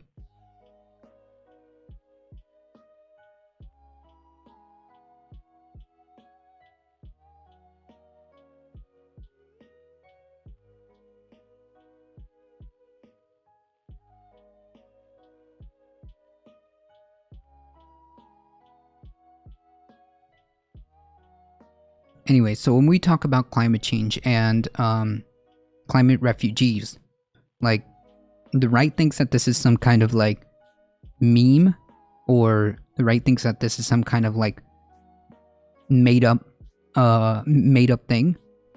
Usually, especially in particular with Congress. Okay. That is really weird.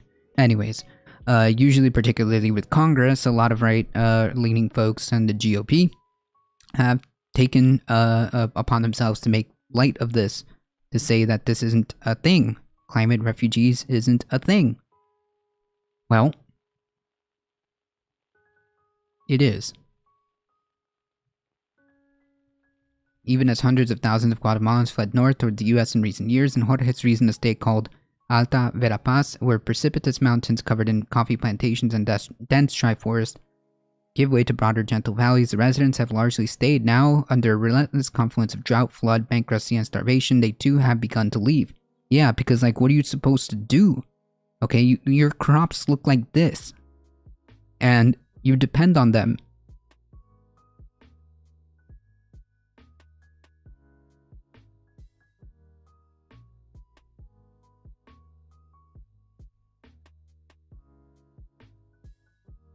Almost everyone here experiences some degree of uncertainty about where their next meal will come from. Half of the children are chronically hungry, and many are short for their age with weak bones, bloated bellies. Their families are all facing the same excruciating decision that confronted Jorge.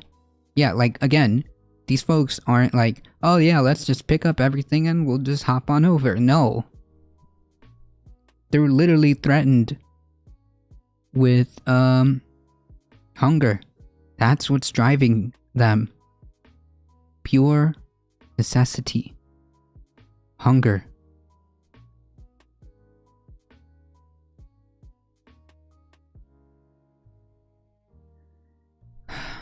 The odd weather phenomenon that many blame for suffering here, the drought and sudden storm pattern, known as El Niño, is expected to become more frequent as the planet warms. Many semi-arid parts of Guatemala will soon be more like a desert. Rainfall is expected to decrease by 60% in some parts of the country, and the amount of water replenishing streams and keep soil moist will drop by as much as 83%. Researchers project that by 27, yields of some staple crops in the estate where Jorge lives will decline by nearly a third.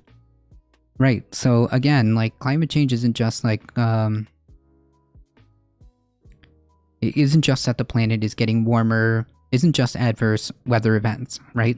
This is a matter of like food security, water security, diseases, a rapid decline in our ecological systems, a irreversible ecological decline of our systems that sustain us. And things get really dicey from there. The journalist in Myanmar got released. Yes, I saw that. Dendera.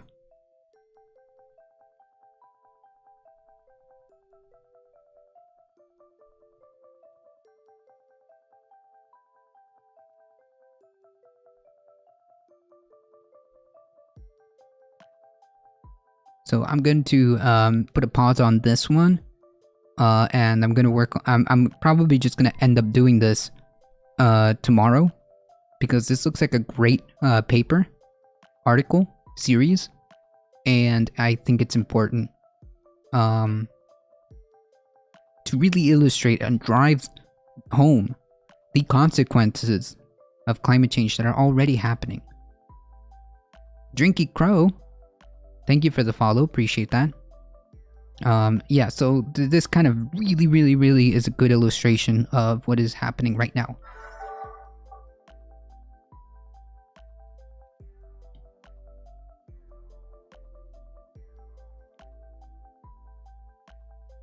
World leaders at COP26 strike agreement to phase down unabated coal, which was what the Beckosphere was talking about, and called on wealthy nations to double funding to vulnerable nations.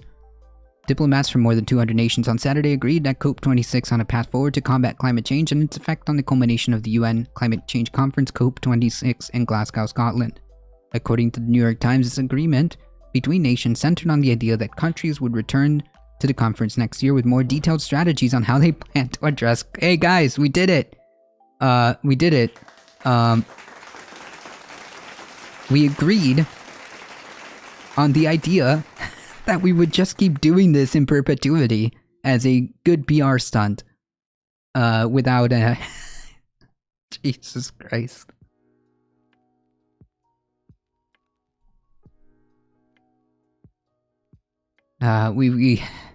We agreed on the idea that countries would return to the conference next year with more detailed strategies on how they plan to address climate change.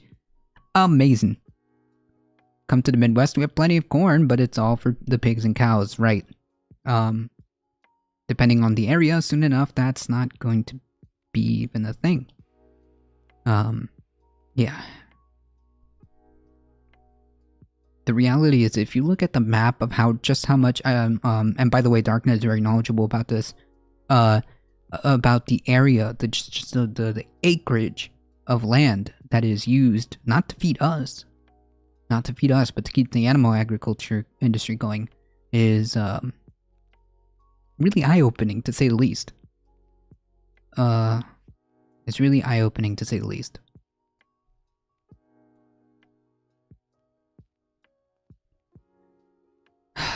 With a more detailed strategy on how they plan to address climate change, it also called on wealthy nations to at least double the amount of funds allocated to assist vulnerable nations in adapting to climate change. That part is good. The agreement to reduce greenhouse gas emissions and support developing nations was reached on Saturday, one day after the conference was scheduled to end after continued divisions between countries. COP26 hosted about 40,000 politicians, campaigners, and business representatives, including representatives of the fossil fuel industry who outnumbered the delegation of any single country. I'm glad they added that detail. The exact number is 503, I believe. Yeah, they rickrolled us. If you drive through Illinois, I was just endless corn, nothing but corn. I wonder how that's gonna fare once things get really dicey. According to the Times, the deal lacks the complete funding needed for developing countries to mitigate extreme weather events and to build clean energy infrastructure. The agreement landed on language that nations would pledge to phase down the use of unabated coal rather than phase out coal, as an earlier draft has said. Yeah, this is a meme, folks. This is a meme. This is a meme.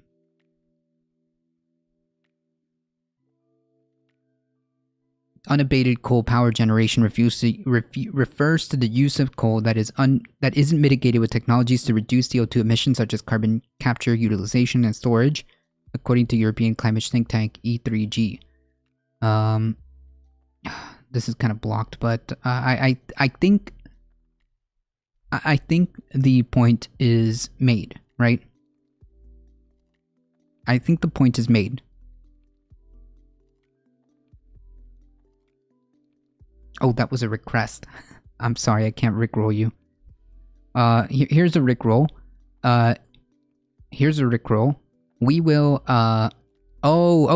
play a random ukulele. Okay, I got you. Unfortunately, I don't know the actual chords to the rickroll song, but if you want to get rickrolled, Don't worry, we're on our way to solving climate change right now. We're doing great. We're doing great.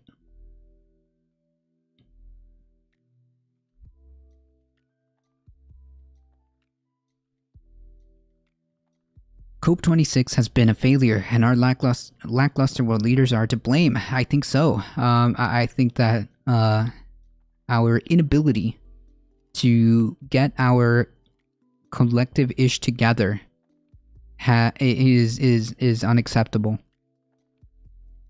Is unacceptable. I've only vaguely looked into COP26, chiefly because it feels like a case of lather, rinse, and repeat. The news veered from bad to good, and then back to bad, and right at to death. Something emerges that elicits a great big meh from people who actually care about their children have a planet to live on, who knows what they're talking about. But deadlines, it seems, can always be broken when it comes to Earth. Sure, there have been some bits and pieces that could, with large shows of happy pills, be seen as grounds for something resembling optimism. The US and China agreed to cooperate on reducing emissions was a surprise. They're the two world's biggest emitters and two biggest economies. They're geopolitical rivals, so that's nice. Yeah, but like, again, the thing is, like, there was a lot of talk from a very famous activist. There was a lot of blah blah blah going on, and that's really it. If you want the TLDR, that's really it. So I sympathize with this. This is an opinion piece, just to be completely open. This is an opinion piece. It's listed up here as such. And but I sympathize with it, and I agree with the idea that how is it possible that we have such capabilities and we're not doing anything?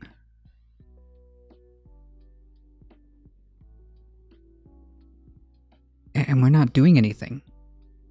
We have such capability and we're not doing anything about it. To be fair, COP26 has watered down commitments on many objectives. So far, avoiding go over the 1.5 is now not possible. Well, yes, Astro, it's all, first of all, they're all just empty commitments with no, like, enforcement attachment to it. There's no way of holding anybody accountable, basically. So, of course, it's arbitrary. And second of all,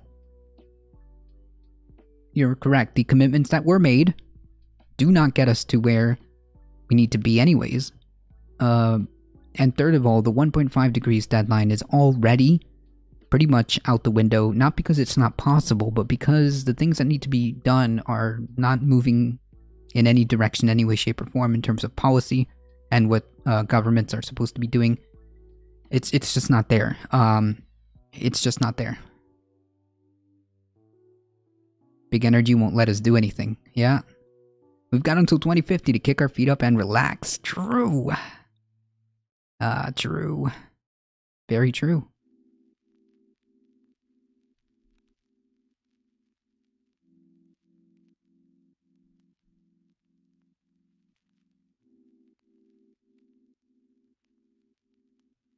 Very true.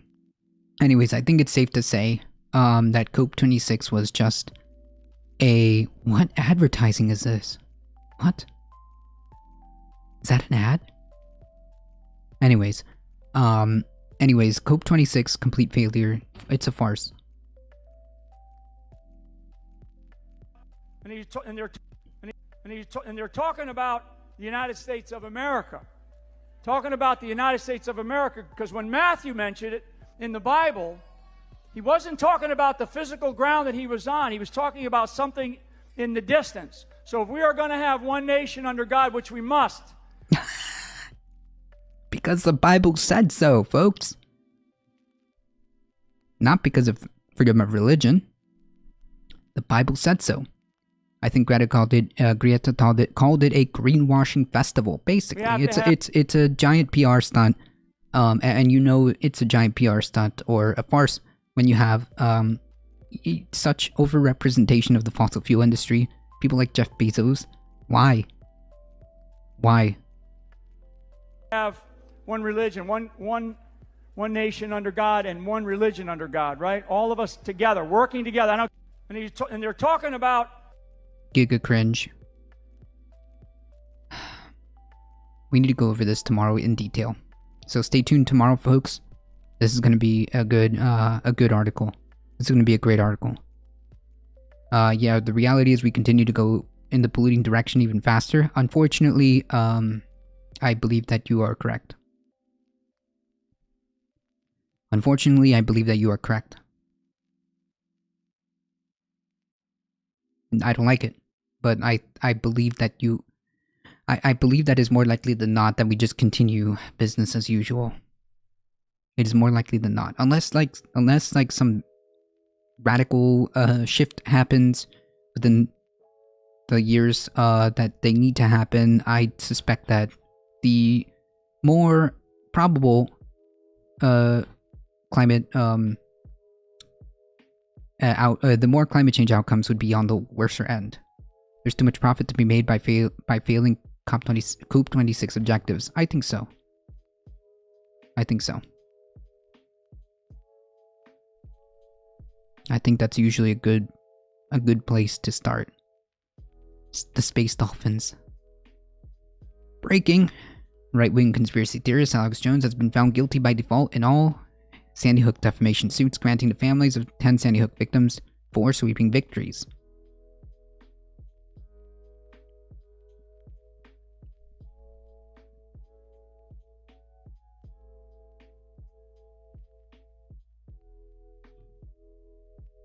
A Superior Court in Connecticut granted a sweep victory in the families of 8 people killed in the 2012 mass shooting at Sandy Hook, suing the far-right broadcaster and conspiracy theorist Alex Jones and his InfoWars media outlet for defamation.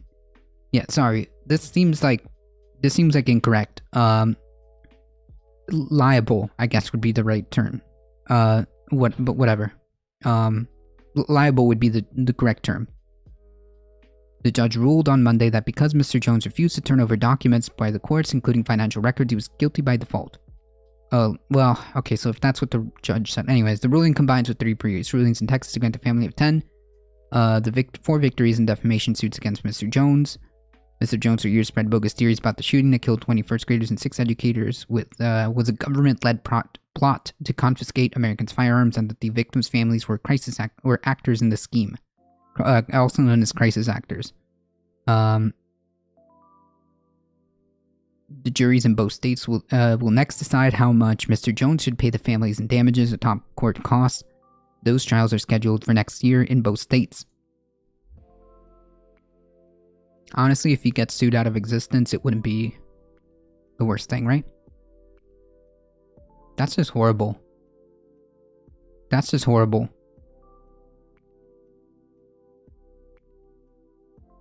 That's just horrible. It's because he profited, and that's why he didn't show documents, specifically financial documents, which were requested. So yeah, it makes sense.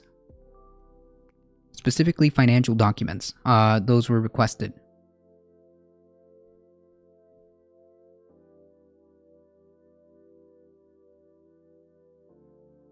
Anyway, folks, we did it. We did it all. We got through everything.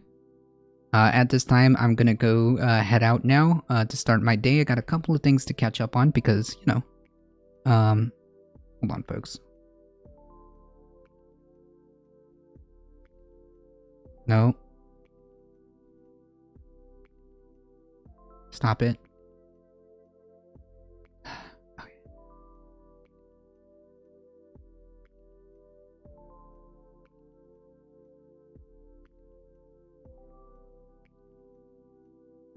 He profited. Yep, that's right.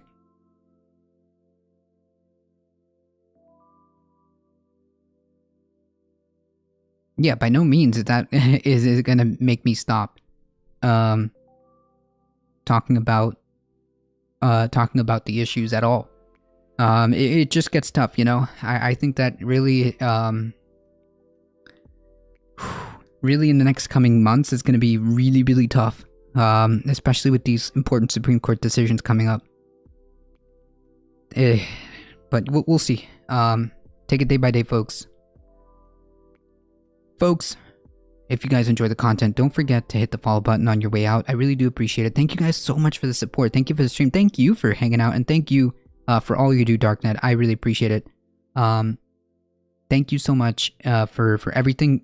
Actually, before I go, I owe Chap a ukulele riff, so we're gonna do that before we sign off. Thank you all for the amazing support. I think we got like 4 raids at a time. It's unbelievable. The future's with your generation. Well, my generation determines the future of the next generation and the one after that, probably. Thank you so much for all the support. There was like massive back-to-back raids. It's just unbelievable to me that all of this love has been flowing this way. I appreciate all of you guys being here.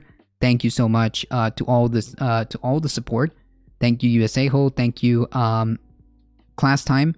Thank you, Class Time, for the sub.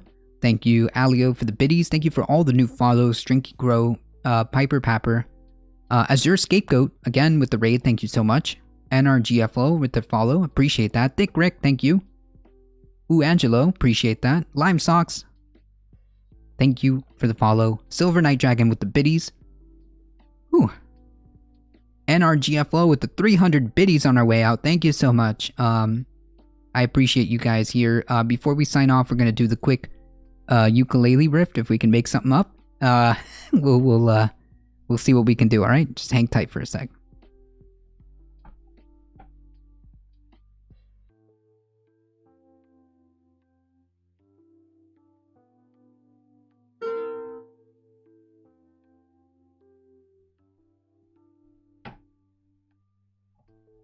Okay. There's a chap. Thank you, buddy.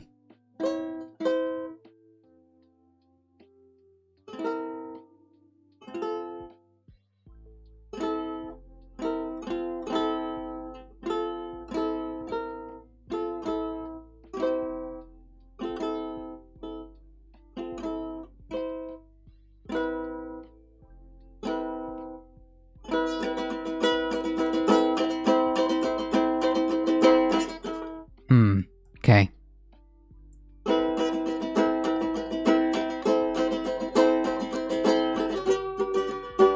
Nah.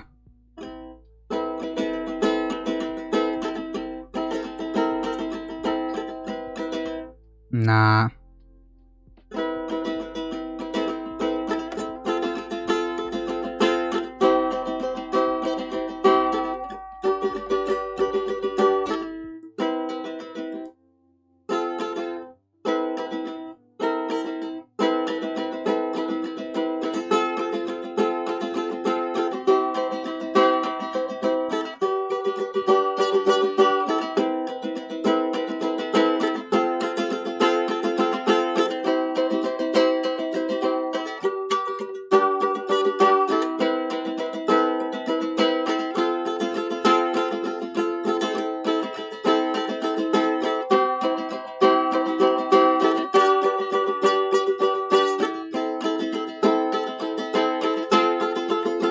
Oh, better.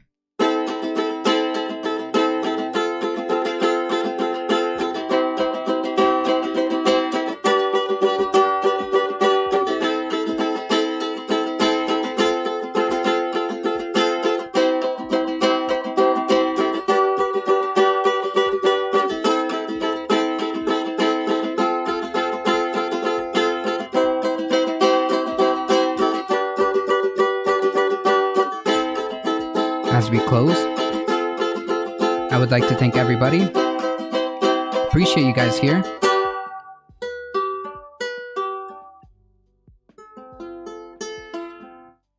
Thank you. Thank you guys. You guys are what makes this channel grow. Really. I appreciate all you guys hanging out here. Don't forget to spread the word far and wide that this is the chillest place to be for news and politics, Monday through Thursday, 9 a.m. 9 a.m. Eastern, and join us for Saturday Catterdays around noon Eastern time. I appreciate you guys being here. As always, please stay safe. Please take care of each other. Love you all, and we hope to see you guys in the next one. See ya!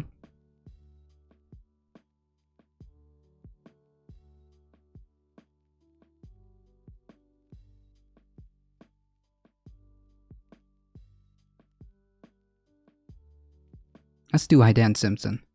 I think he He's been doing he's been covering the trial here, so I mean anything Dan Simpson does, honestly. That's what it looks like here. Closing arguments, yeah. So anything Dan Simpson does is usually pretty chill. So he's got that voice, you know what I mean? You know what I mean? To continue those chill vibes, he's got that voice. So make sure you send some love to Dan Simpson, alright? We're heading out in 5, 4, 3, 2, 1. Here we go. Thanks, ADT. See ya. Thank you. See ya.